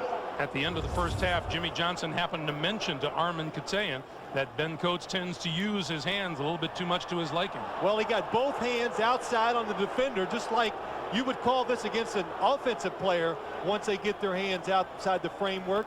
He did that time and pushed off. That is like the #1 route all tight ends in the NFL are going to run. Go down there, engage against the defender, you know, get some body contact, but keep your hands inside, separate, make the catch. 3rd and 12 for Bledsoe. Quick pass over the middle is batted down. That would have been intended for Tony Simmons had it gotten that far. See, this New England offense, Pete Carroll, he's upset. He knows one score. You're up 8 points, one score, and you just put this Miami team in such a bind. Now your defense could probably make the play and end the game, but now Miami continues. They can continue to be patient.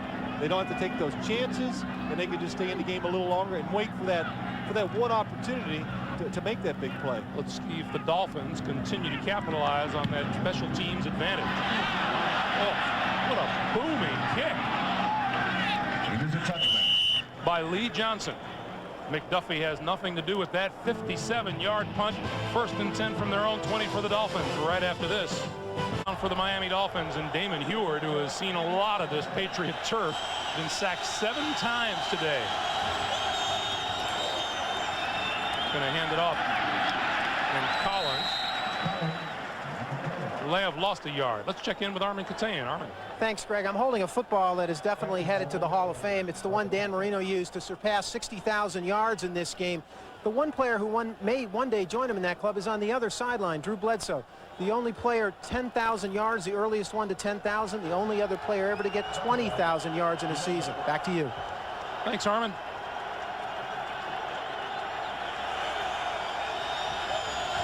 On 2nd and 11.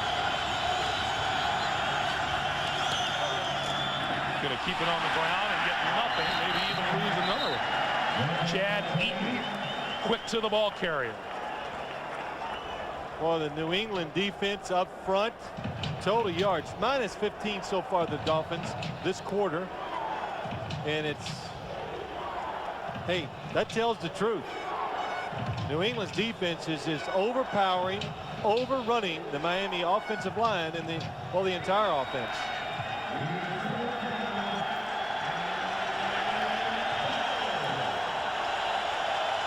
Third down has not been a good friend to the Miami Dolphins. Huard needs to reach the 30-yard line. Down the sideline, it is complete, and that's enough for a 1st down. Tony Martin, 14 yards and a 1st down. Well, I think the New England defensive backs, they're just, hey, he's shocked that the ball got off. He didn't, you know, he getting sacked so many times. But a good job by Damon Huard.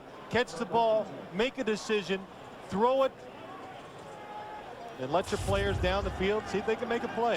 Joe Serwanga running alongside Martin on that play. 1st down for Huard. 5 minutes to play here in the 3rd. This running play gets a little bit more. Cecil Collins.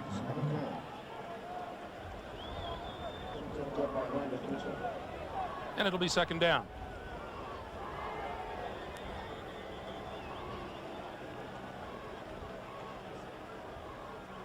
You were talking yesterday, Phil, about how this New England Patriots running game suffered so much with Robert Edwards, who had such a terrific rookie year and then was injured during the offseason. They have found it difficult to replace him.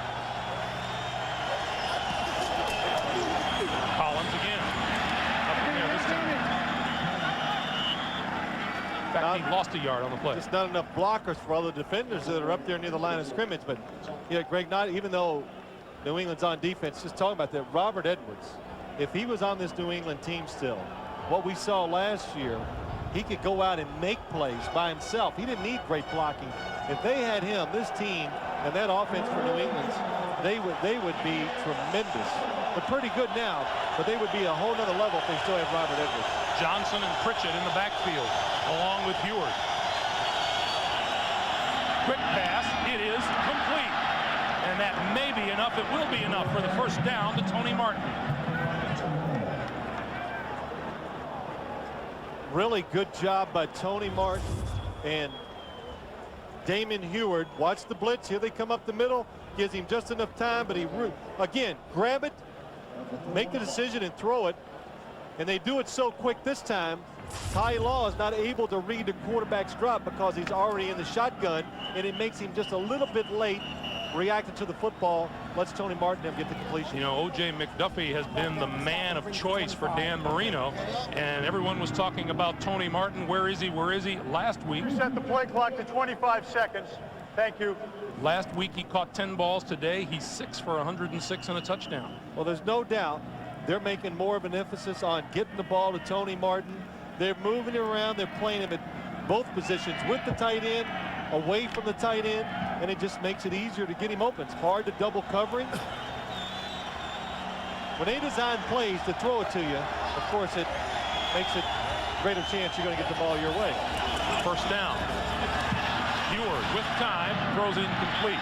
Collins out of the backfield, couldn't get a handle on it. Marty Moore was the linebacker on the coverage. We talked about Pete Carroll's weakness, if you can call it that, at linebacker today.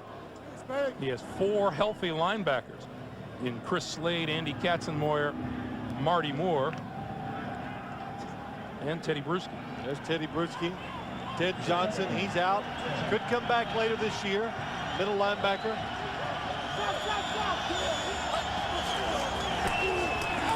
Stanley Pritchett. Hey, it's over! And Pritchett for about 4. So Jimmy Johnson intent on running the football to some extent. Well, he has to be patient.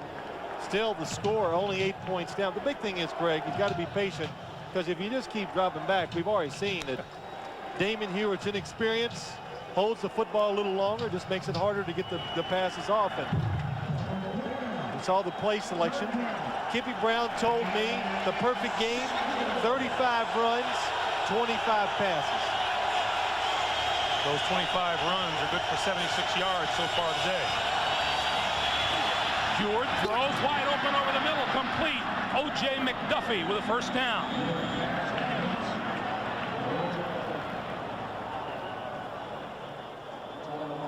And now Ty Law is down on the ground. Well, we have seen our share of players slow to get up today. Watch the throw inside. O.J. McDuffie. Ty Law. Oh, yes. Took the hit from Lawyer Malloy. Well, Greg, this is something you see this every week. Defenders making a tackle. They're slow to get up because one of their teammates is coming in to help out, runs into his own player. Ty Law. We heard from Pete Carroll. We heard from Steve Sidwell, the defensive coordinator. Said, hey, Ty Law, a little slow this year. Hasn't gotten off to a good start, and maybe putting a little too much pressure on himself after the year he had last year, everything that's involved. And, well, he's making up for it today. He's had a pretty good day so far, making a lot of plays, scored a touchdown. Signed a huge contract during the offseason. And sometimes that does affect players. It does become it's a burden, because it's a big responsibility. It is a responsibility. When you sign a big contract in the NFL, there's a lot that goes with it. It's not just playing well. It's acting a certain way. You got to be a leader. You got to represent the organization, because those reasons are tied in to why they're paying you well, not only just because you're a really good player. And Ty Law, he represents all the good things that the New England Patriots would love for all their players to represent. Boy, he does that. Kato Sarwanga, number 31, has replaced him in the secondary. Coming up on a minute and a half to play here in the third. Play action. Heward gonna run. Slides down inside the 35-yard line.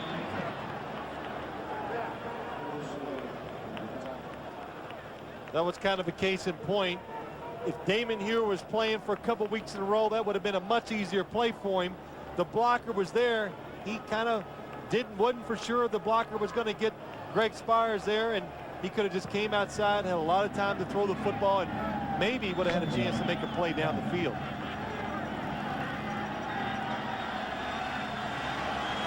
.55 seconds to play. Huard with a 2nd and 5.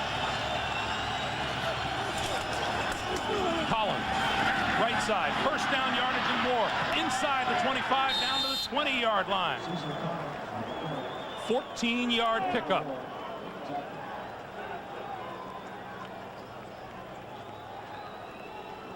You know what happened that time? The Dolphins, they changed their formation, they put people in motion, and what it did, it made the defense soften up. And it made Chris Slade go out, try to cover a wide receiver, and when Cecil Collins came to the right side, there's not as many defenders over here to stop it. The linebacker's way out here. Now you see Chris Slade coming in. Collins again. Oh, stood up at the 16-yard line, and there's a penalty marker. Lawyer Malloy came up from the secondary. And this will set the Dolphins back.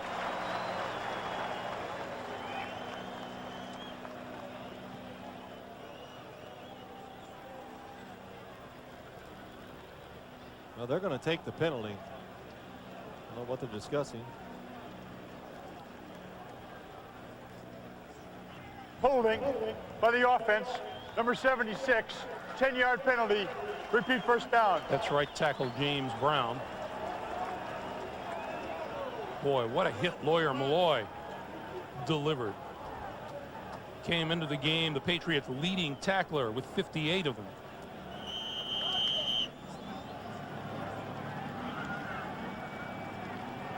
And with that, we come to the end of the 3rd quarter with the score, the Patriots 27, Miami 19.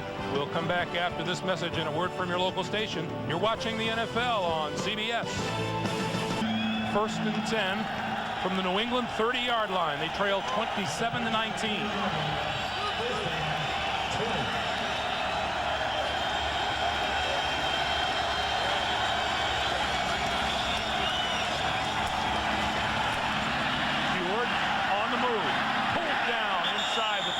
Line by number 95, Henry Thomas. The 3-yard pickup. Well, Henry Thomas, number 95, he has been active today, moving around, missed all of preseason. Looks like he's really in game shape now. Says, no, sir, Mr. Huard. Look at that right hand. One hand. Well, he gets both hands on.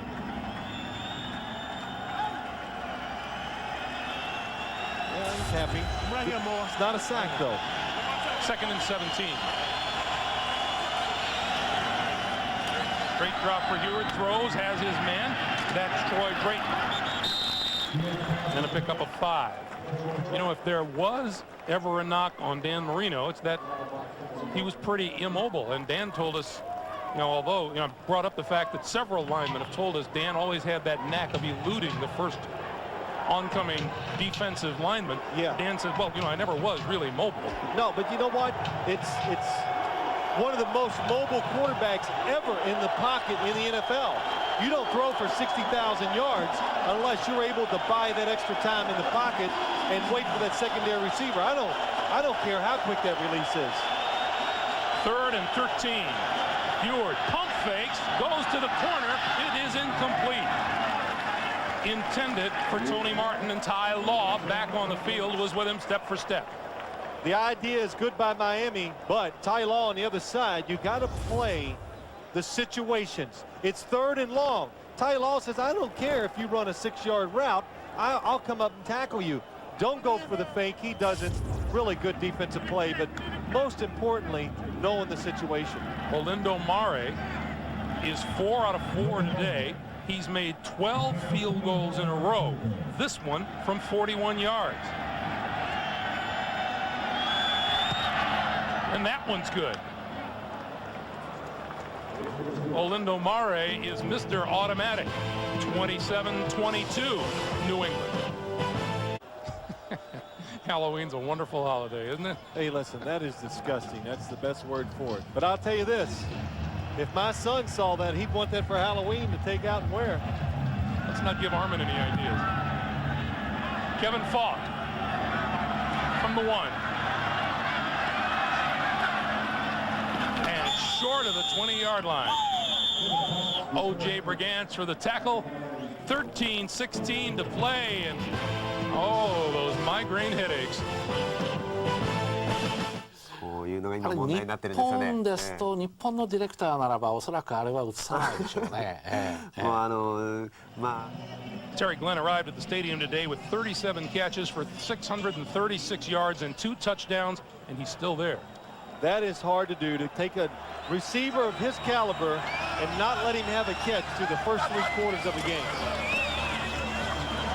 They'll keep it on the ground. Terry Allen, and Allen tripped up just as he gets to the 20-yard line. Because I don't care if you double cover Terry Glenn the whole game. And the way they move him around, the different passes, formations, and everything that goes on nowadays, you can't double cover him every play.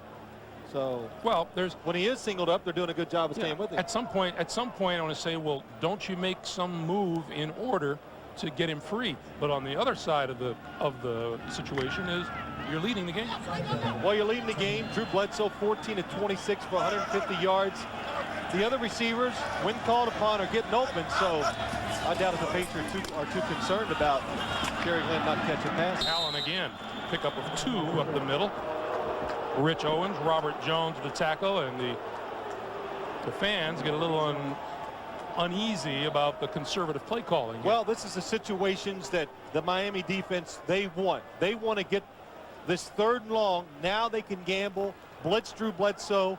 They want to try to force a mistake by this New England offense to make it easy for the Miami offense, because we've seen it's a struggle for that Miami offense to take the ball and drive down the field and score a touchdown. 3rd and 7.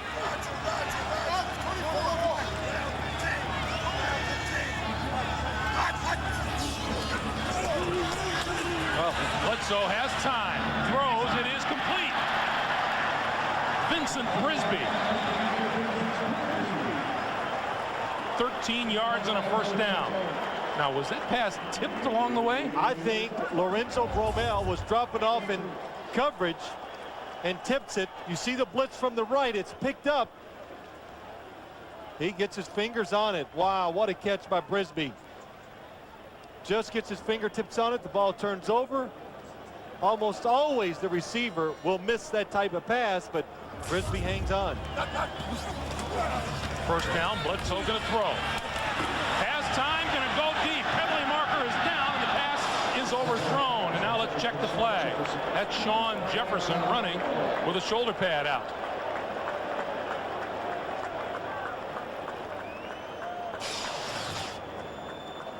Wonder if that's how that shoulder pad came loose. Well, it could be. I saw a couple holds on the defense, so maybe take your choice. Holding by the defense, number 29, before the pass was thrown. 5-yard penalty, automatic 1st down. Sam Madison. I got to tell you, though, on that 3rd down play, Greg, 3rd and 8, if you could hear it, I heard Drew Bledsoe on the field yelling out, Roger, Roger, Roger. And what that means in this doing, it means everybody look to the right. There's blitzers coming. Let's pick them up. The offense did a good job and enabled him to throw it down and get that 1st down. Roger meaning right. Up the middle again is Terry Allen. And Zach Thomas there for the stop. And we were talking to Terry Allen. When he left the Washington Redskins, he said he wanted to go to a team with a chance to win the Super Bowl.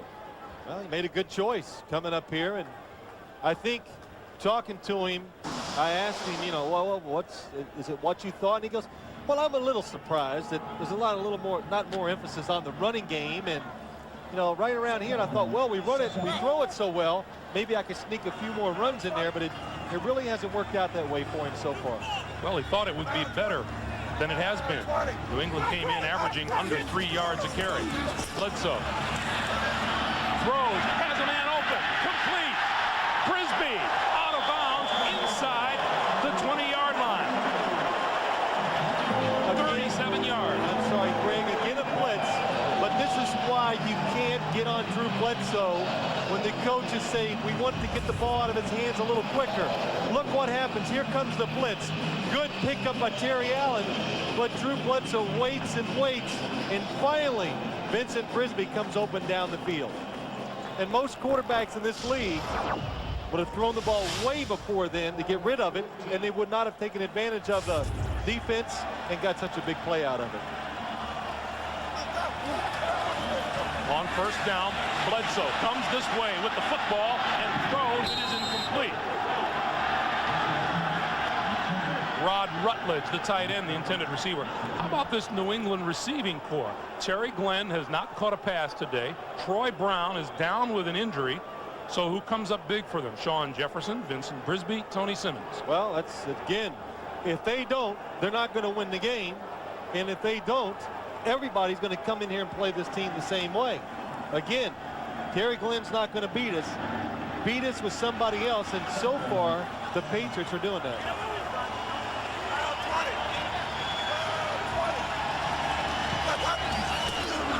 Second down, Allen. Behind the line of scrimmage, lost a yard on the play. Tim Bowens with the stop. Well, look at today, spreading that football around. Nothing outstanding except the yardage by the first two, Simmons and Brisby. That's pretty good. But the name Terry Glenn not on that list.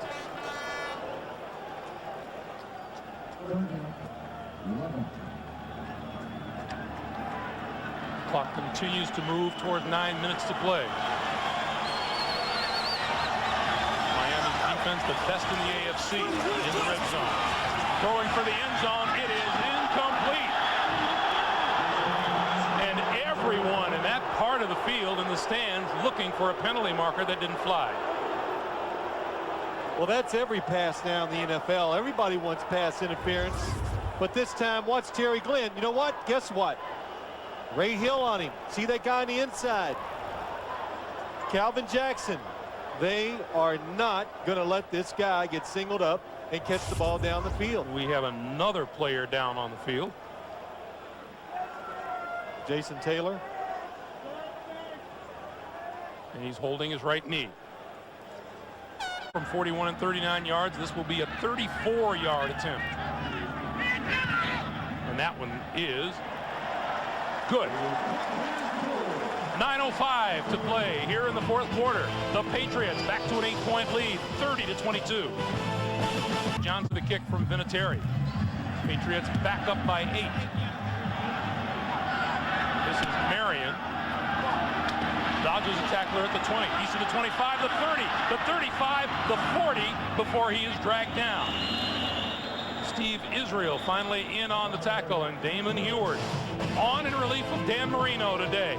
Uphill climb still ahead of him. Now at the 40-yard line. And the whistle blows. Whistle and a penalty. Before the snap, false start, offense, number 84. 5-yard penalty, it's still first down. That's the tight end, Troy Drayton. And while we back up 5 yards, we'll remind you tonight on 60 Minutes.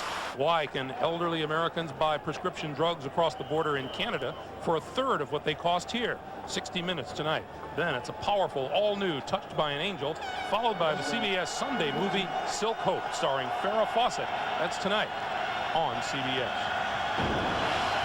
First and 15 now.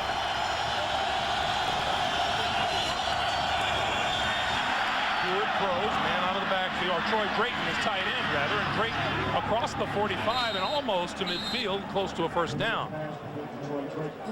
Troy Drayton thinks he's Mike Ditka today. He is really just catching the ball, and like a big bully, he's waiting for somebody to come and tackle him so he can just run him over. Some of the scores in the NFL today. Oakland beats Buffalo. Indianapolis has come back against the Jets. Looks like they're going to win the game. It's over. I believe they have, Phil. Jacksonville finally does beat Cleveland.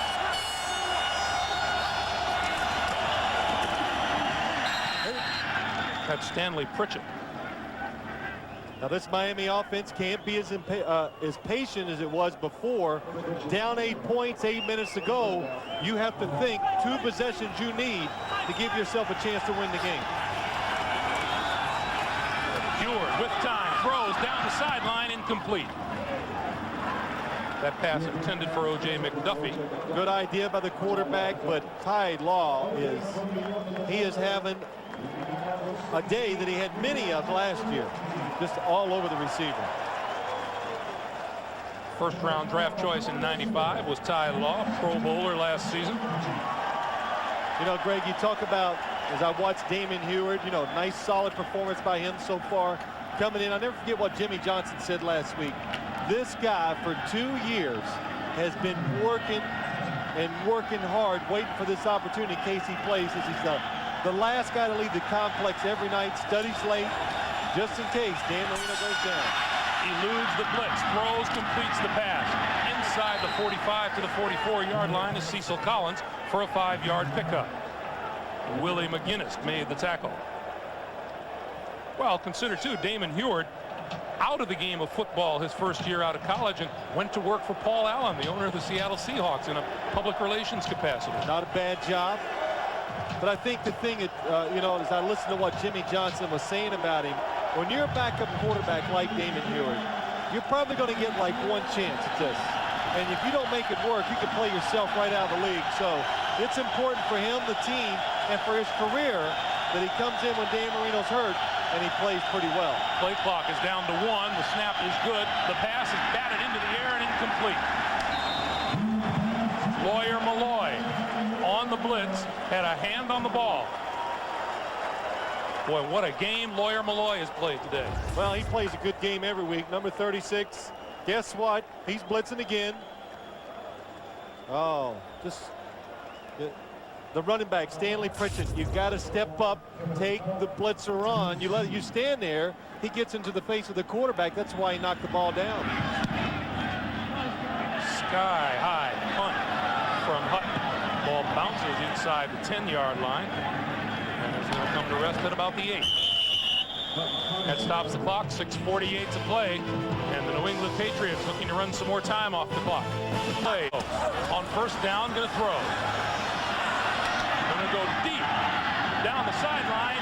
It is complete and out of bounds to Terry Glenn. So the first pass he catches today is not good. Well, that's the first time I've seen him single covered really down the field. And boy, you got to say, the New England Patriots, they're greedy. You know, their passing game is just, it is really old-fashioned, kind of like we used to see the Oakland Raiders back with Kenny Staley. Every pass is down the field, trying to get, you know, they complete 2 passes, they're ready to kick a field goal. Second and 10 on the ground. Kevin Falk.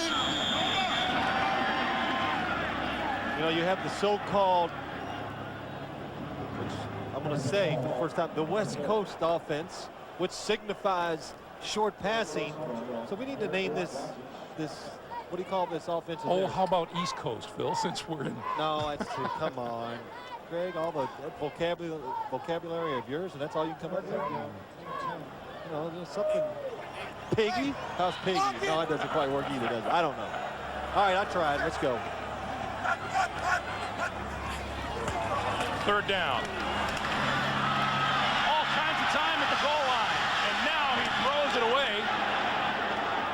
I'm trying to see where is the receiver. He's avoiding a sack in the end zone. I thought Ed Hockley was going to throw the flag in the air and call a safety. 4th down. He says a receiver is in the area. Lamont Warren, number 27, I guess, in the backfield, was close enough. Lamont Warren, this should be him. Let's watch him and see where he is. He's blocking, he's blocking. And yes, okay, good call. So now kicking out of the end zone is Lee Johnson. Nate Jaquette. And Damon Heward and the Dolphins are going to have terrific field position. Heward going to throw under the gun. Throws come incomplete. Intended for Troy Drayton. Willie McGinnis in on Damon Heward.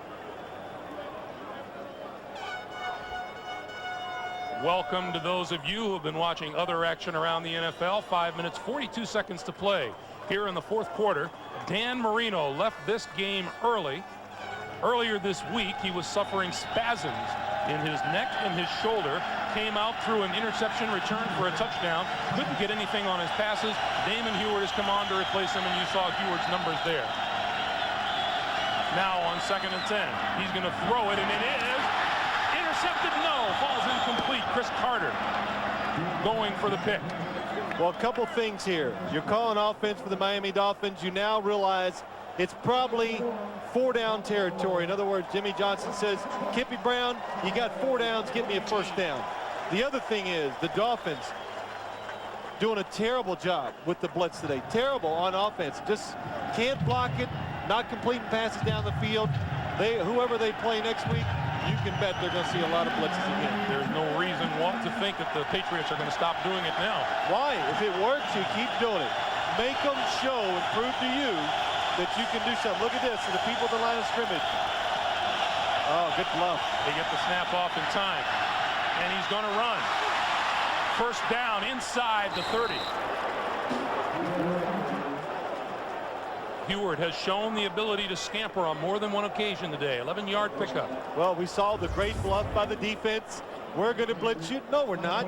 And I really think it throws the rhythm of Damon Huard off. And, boy, the last second, good job of deciding when to step up and scrambles for the first down. Huard, 5 carries, 46 yards today, and that includes a 25-yard run. On first down, there he goes again. 20-yard line. Andy Katzenmoyer made the tackle from behind. Well, you know what's happening is New England's defense has been so successful getting to the quarterback, and they've been doing a good job just kind of overrunning the offensive line. So they're still using that mentality, but they're opening up big lanes for the quarterback to step up into. So even though you're having success, you see Steve said, well, the defensive coordinator, you got to be disciplined and stay in your rush lane so the quarterback can't run out. 2nd and short yardage and a penalty marker on the play. False start, offense. Before the snap, false start, offense, the right guard, 5-yard penalty. It's still 2nd down. Right guard is number 65, Kevin Donnelly. Well, those are big penalties. 2nd and a yard, you got a chance. Take a chance down the field. You can do a lot of things. Now 2nd and 6. You got to worry about picking up the first down and continuing drives. 12 penalties called on Miami today.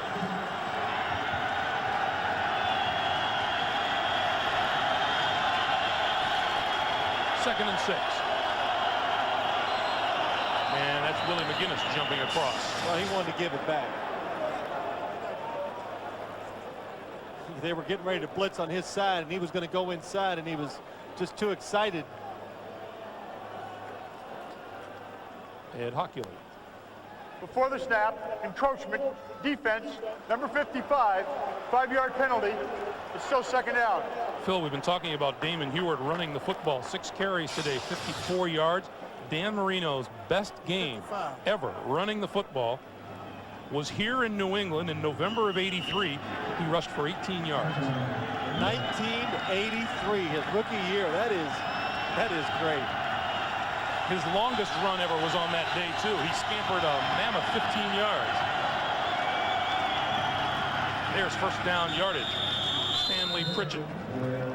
Well, listen, Dan Marino, you can't, he's thrown for 60,000. If he can run, my gosh, they'd outlaw him in the league. They changed the rules. You and I were talking about that 60,000 mark. That's 6,000 times up and down a football field. It really is amazing. I know I'm going to kick out. Look at him pacing the sidelines. There he goes. Got to lick that, get that hand ready. Huard from the 18. With time, throws this side, incomplete. Stanley Pritchett out of the backfield had his back turned.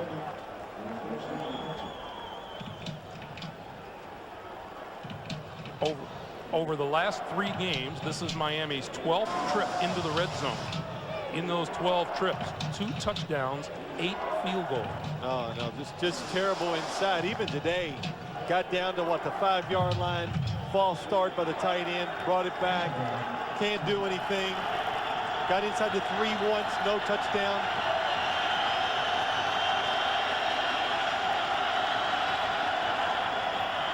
Second and 10, and down goes Heward. Chris Slade for the 8th sack of the day on Heward. Well, what this does, Miami, you need to speed up, and if you don't get the first down on this play, I will think it'll make them kick a field goal.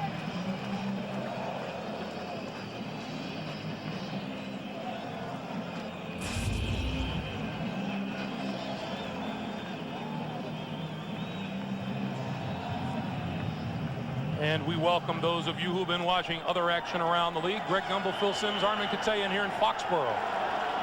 Wow, Miami takes a timeout. That is huge. That is poor game management by the Dolphins. Timeouts are so crucial in the second half. When you're behind like this, where it might take 2 possessions, 3:15 to go, you just can't have it. These two rivals in the AFC East have done battle over the years, and it's memorable. This is the 65th time they've met in the regular season, and the last 4 games decided by 3 points or less. Miami has won 5 of the last 7. Well, both coaches, they knew it was going to be close, and no matter what they do, they always thought, well, it's going to come down to who makes the big turnover, who takes advantage of it to win the football game. And I would say turnovers have been pretty big today. Oh, you joined us late. Dan Marino started for the Dolphins, but neck and back spasms, which had plagued him since midweek, forced him out of the game in the second series. Damon Heward came on to replace him. He looks at a 3rd and 17.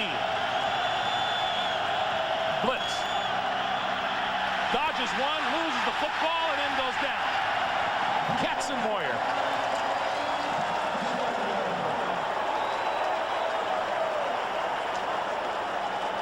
Well, good job. Good job by the defense again. Look at the blitz. Here it comes. Andy Katzenmoyer. Lawyer Malloy forces Damon Heward to move. No, I'm sorry, that's Steve, and he loses the ball. Good catch by Damon Heward. And they're going to try a 53-yard field goal. Olindo Mare from 53 yards out. And that could have gone 60. 6 field goals today for Olindo Mare and a Dolphins record. Although Jimmy Johnson would have loved to have seen a touchdown, at least one of those trips down into the red zone. And only Kevin Falk deep at his own 5. And he's going to get the ball. Falk will not run it out. So the Patriots will go to work first down at their own 20-yard line. Got a football game. That's right. The defense, you got to play run all the way if you're Miami's defense. Allen.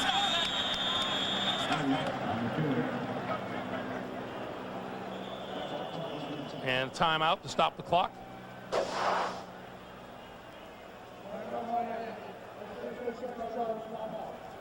England's going to have to throw it to get a first down. The big thing is, you sit over there, do you run one more time, get rid of Miami's last timeout? Or do you go ahead, summon up the courage and throw it? As you see scores flash across the bottom of the screen. I got it. You remember I asked Pete Carroll, I said, what's it like being a coach? And every week, stand over on that sideline and know that it comes down to that last possession, everything goes, oh, I love it. And I was like, what? I was shocked by his answer. He goes, it's great. I got such confidence in my team. We'll get it done when it comes down to these situations. 2nd and 9. Bledsoe to throw. And throws it away. His receivers to this side, Coates and number 30, Tony Carter, out of the backfield, both covered very well by the Dolphin defense. If I was a coach, I'd say I hate it. I'd like for us to get out once, beat a team by about 3 touchdowns and let us all relax and have a good time. But in this league, no matter how good you are, it always comes down to the end of the game, and who performs well under the pressure. Did you ever in your career think about coaching? Oh, many times. But now that I'm up here, it's definitely wiped off my list. Too much pressure. Patriots 2 of 10 on 3rd down today. This is a big one. Throws it this side. It is incomplete. Ben Coates, the intended receiver, and Patrick Surtain converged the same time the football did. What a throw. What a play by Patrick Surtain. Look at this throw under pressure. Perfect. And oh, he's going to drop it anyway. I thought Patrick Surtain reached up and knocked it out of his hands. Should have been a catch. Could have been a catch. Lee Johnson will run the football. Special teams, a big concern. Punt coverage by the New England Patriots.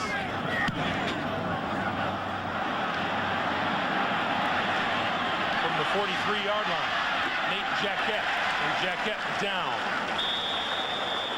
for no gain on a 37-yard punt. Boy, after an early bad showing by the New England Patriots special teams, all the injuries they had, missing players, they have really done a good job the last 2.5 quarters. Brad Seeley saw the Dolphins break off some big plays early on, and now Damon Huard onto the field, has 1 timeout, 2 minutes and 10 seconds. You know, usually you sit up here, Greg, and I can say, I think the offense should do this, but I've really never seen any flow to the offense where they've had success that I could guess what type of plays they're going to go to. Blitz. Pass is complete. Stanley Pritchett. And Pritchett out over the 45 to about the 49-yard line. And we have come to the 2-minute warning. The Dolphins need a touchdown to grab the lead. 30-25 New England. Pass this side, complete and out of bounds at the 46-yard line is Stanley Pritchett. That'll be a Miami 1st down. Well, if Damon Huard leads them back to victory, there's one thing I know. He's going to take a beating doing it. Because every throw, it's grab it, catch it, throw it, get hit, fall to the ground, get up, and see if you can make another play. Again, New England blitzing. Miami cannot stop it. Dolphins with 1 timeout remaining. Another blitz. Down the sideline. And out of bounds. Rhonda Gadsden, the intended receiver, Kato Sarwanga running along with him. The first play to start this drive, the Miami Dolphins ran a screen, and New England came with the blitz. And that screen was the perfect call against that blitz. And it looked like it was set up to go for about 30 or 40 yards before a defender could even get to make the play. But it took a little too long for the runner to decide which way to go. They tackled him for an 8-yard gain. On 2nd down, slanted, incomplete. Intended for Tony Martin. And Ty Law was there. Ty Law, big reason why this team is winning today, the New England Patriots. 3-step drop coming in. Good job, good timing. And the ball is just led too much. You can see Tony Martin, he's upset. Throw it to the chest of the receiver so he can protect himself and keep the defender behind him. 3rd and 10. And here comes the crowd. Over the middle, complete, 40, 35. That's enough for a 1st down for Stanley Pritchett. 1 timeout, plenty of time. Do not rush. Take advantage of every single play you have. 1.5 minutes to play.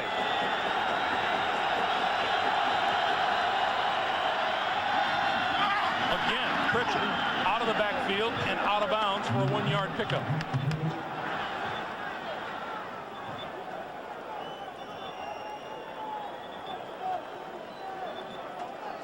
Line of scrimmage now the 34-yard line. Jimmy Johnson, tell him, let's go, let's go. Give yourself a little bit of time once you come to the line of scrimmage to make an adjustment in case you see something you weren't expecting. Plenty of time on the play clock. It's down to 11.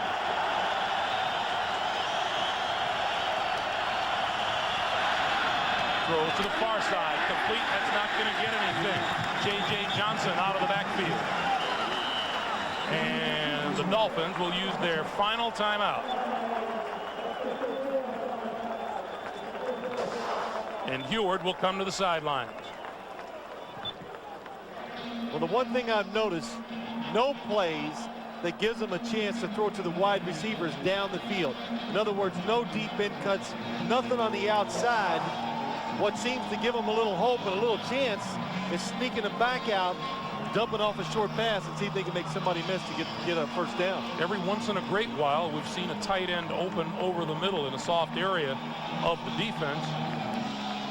But of course, now he's out of timeouts. Well, that still doesn't matter. That should not be a factor. Minute 13, the home field is in play. You can throw it over the middle. Don't worry about the clock moving because you have plenty of time.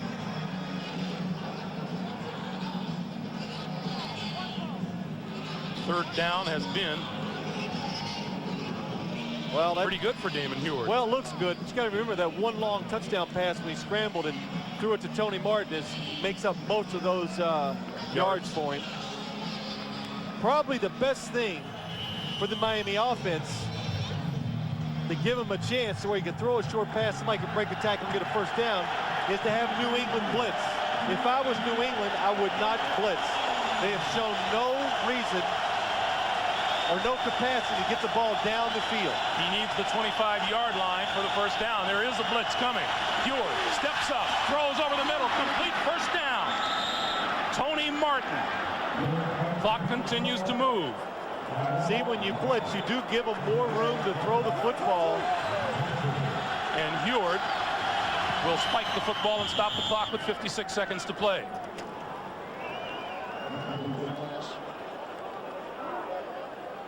The Dolphins are out of timeouts. You know, Jimmy went through this a week ago. How much more of this can he stand? I tell you. Pete Carroll, well, goes through it every week. The only time he really didn't have this situation was against the Cleveland Browns. 2nd and 10.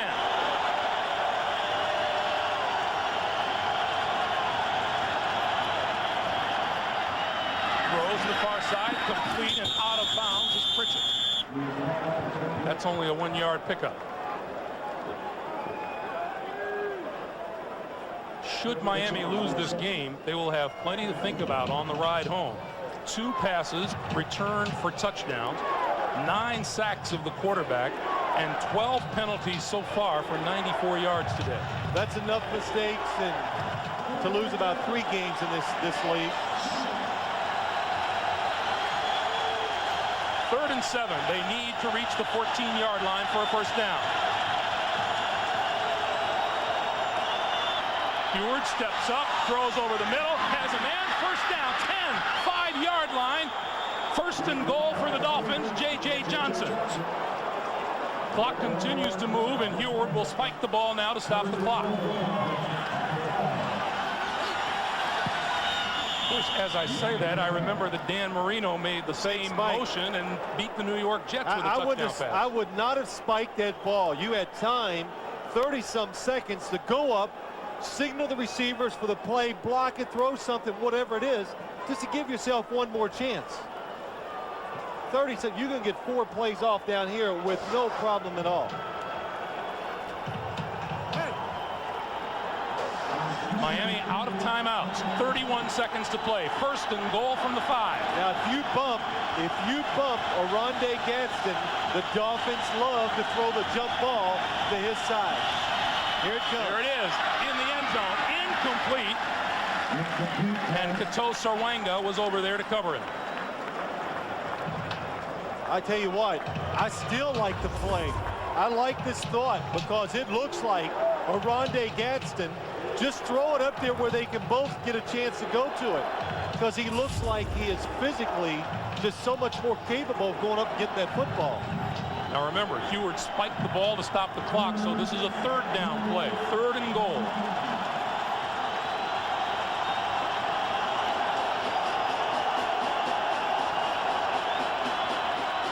To this side, complete, touchdown, Stanley Pritchett.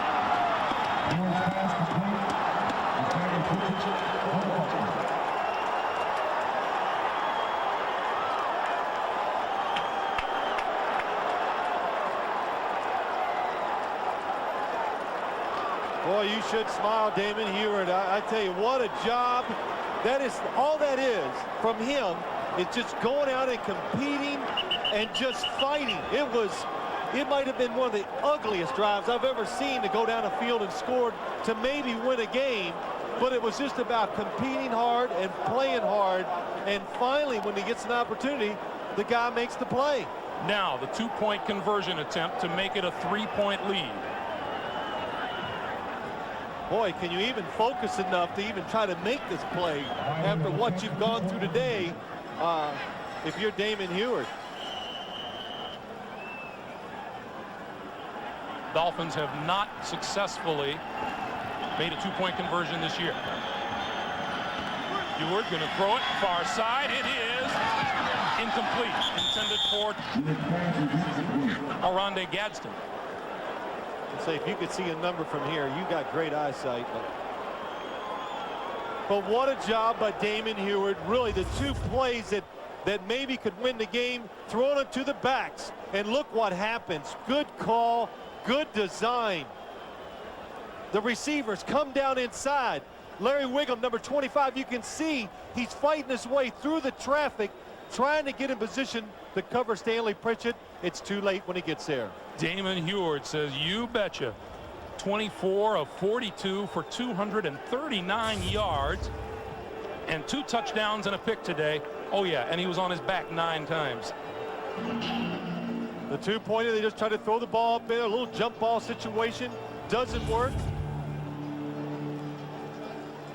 But Greg, just as you watch this throw here, as you think back, you've seen this Dolphin team a couple times. As you saw Stanley Pritchett catch that ball, you've seen that play many times. It's usually run with Rob Conrad out of the backfield. 3rd downs, they just use Stanley Pritchett. Where the receivers go inside, get in the way of the guy covering the back out of the backfield. And we saw Wiggum cannot get through the traffic. Touchdown. Rob Conrad left the game earlier with a hip contusion. Stanley Pritchett. Well, that's kind of how you win games in the NFL. Most coaches, they go into philosophy, just hang in there, keep it close, and let's see if we can make a play in the 4th quarter to give ourselves a chance to win. 23 seconds on the clock. Falk is deep. He drops it in the end zone, and he won't get a chance to run it out. So Bledsoe will have to go 80 yards in 23 seconds with all 3 timeouts available to him. Well, he probably needs, I'm trying to do my math real quick here, I would say 45 yards to give him a chance to kick a field goal to give him a chance to win the game. You see the game-winning comebacks attributed to Drew Bledsoe. New England has had to come from behind at some point in all 4 of the games that they've won this season. 31-30.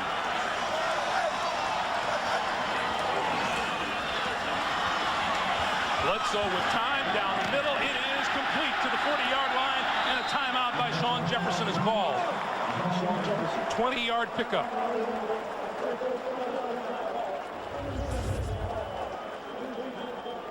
Yeah, that's right. Don't rest easy because this thing is not over. What a throw. Drew Bledsoe just rears back and throws a low strike to Sean Jefferson. Adam Vinatieri's long field goal this season is 41 yards.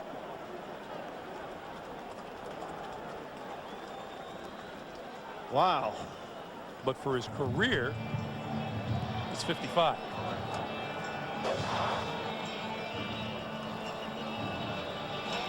Yeah, not much happening here in Foxborough today. No, just a normal thing. As you sit up here and we've watched this, Greg, you kept looking and you just go, my, you just think Miami there wasn't going to be enough happen for them to give them a chance to win the game. But really, they just hung in there and they kept fighting and made a couple plays when it counted. Right tackle Zephyrus Moss backed out of there pretty early.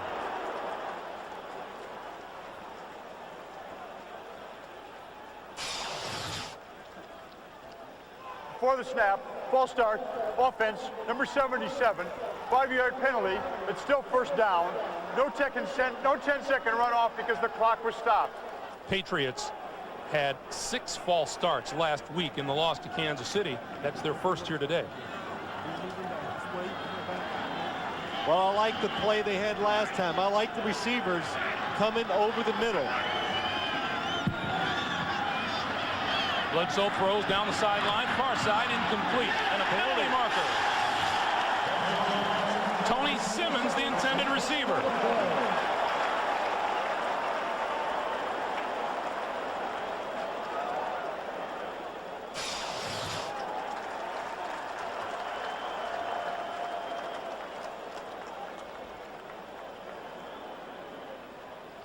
Here's Ed Hockley. There were fouls by both teams on the play. Holding, offense number 71. There was also illegal contact, defense number 28. The penalty's offset. Replay, first down. Boy, that is... What a break for Miami Dolphins. Oh, what a break. That's right. The Dolphins, what happened that time? And I'm surprised at what they did on defense. They put both of their safeties in real tight in the middle to stop those plays, the Sean Jefferson coming across the middle, but it opens up so much room to the outside, too much pressure on the corners, a situation I would not do again. We're down to 12 seconds. Bledsoe needs to reach midfield for a first down. Looks like they'll just go to the jump ball right now with 12 seconds. Down the middle. Intercepted. Penalty marker is down. Zach Thomas has the football. Now let's check the flag.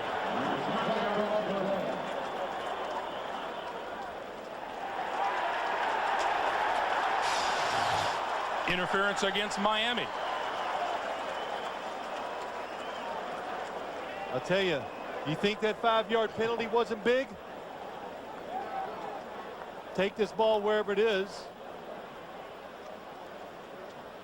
No, it's not going to be pass interference. Before the pass is thrown, illegal contact, defense number 24. It's a 5-yard penalty, automatic first down. The foul is on Jerry Wilson. It is a huge difference. Let's look to the right. Let's see. Oh, right here you can see it. Wow, what a terrific interception by Zach Thomas. I know there's the penalty and everything, but I couldn't get over. Zach Thomas about 35 yards deep, diving and making an interception. 6 seconds remain. Well, 60 yards away from the end zone. You hope for a defensive penalty. Drew Bledsoe, if he moves around, can probably get it very close to the end zone. Good job. He's going to launch it downfield. Jump ball, it falls incomplete, and this game is over. The Miami Dolphins have come back yet again, and they register a 31-30 win over the New England Patriots.